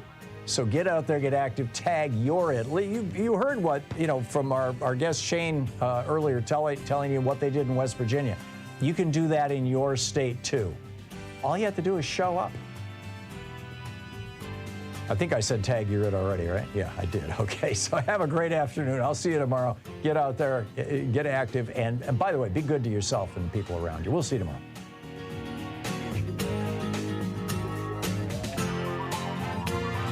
You've been listening to Thom Hartmann. For audio and video archives, visit thomhartmann.com.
In addition to bringing you the Thom Hartmann Program here on Free Speech TV and Video Media Online, we also have a whole set of ways you can interact with us and tools you can use to spread the word about the importance of democracy and the threats to it in our republic. First, there's your daily homework. Sue Nethercutt puts together a daily email newsletter that has a link to every story I discuss on the air, so you can find my sources and you can share them with your friends. It's free and you can sign up at thomhartmann.com. Second, I publish my daily take every day over at the hartmannreport.com website. That's also free if you want the daily 5 days a week rant in your inbox. No ads either. Third, we have the podcasts. There's the free 1-hour version of our daily show that's advertising supported. You can find that wherever you get your podcasts normally. And then there's also the podcast of the entire 3-hour show with no advertisements, and that's available by subscription over at thomhartmann.com. So check them all out at thomhartmann.com and hartmannreport.com.